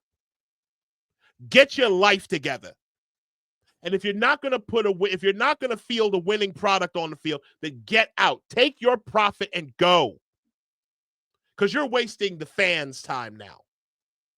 Anyways, that's the end of my rant. Sorry about that, guys. I had to get that off my chest. No, it was wonderful. This is the DC United podcast after all, so it makes perfect sense. No. I am just a dedicated fan. Okay, I am a dedicated fan who has been blessed by God to have a great I'm a fan who happens to talk politics. Okay, and I love this club. I have been a fan of this club for years. Rob Gillespie passed away about 4 years ago. Whatever I do is it with this in relation to this club is in his honor. This is shit. What's going on with DC United right now? This is a team in disarray. I'm tired of seeing it. Really quick. Anyways, and just one quick question, and then we'll go. But is it worse than Daniel Snyder?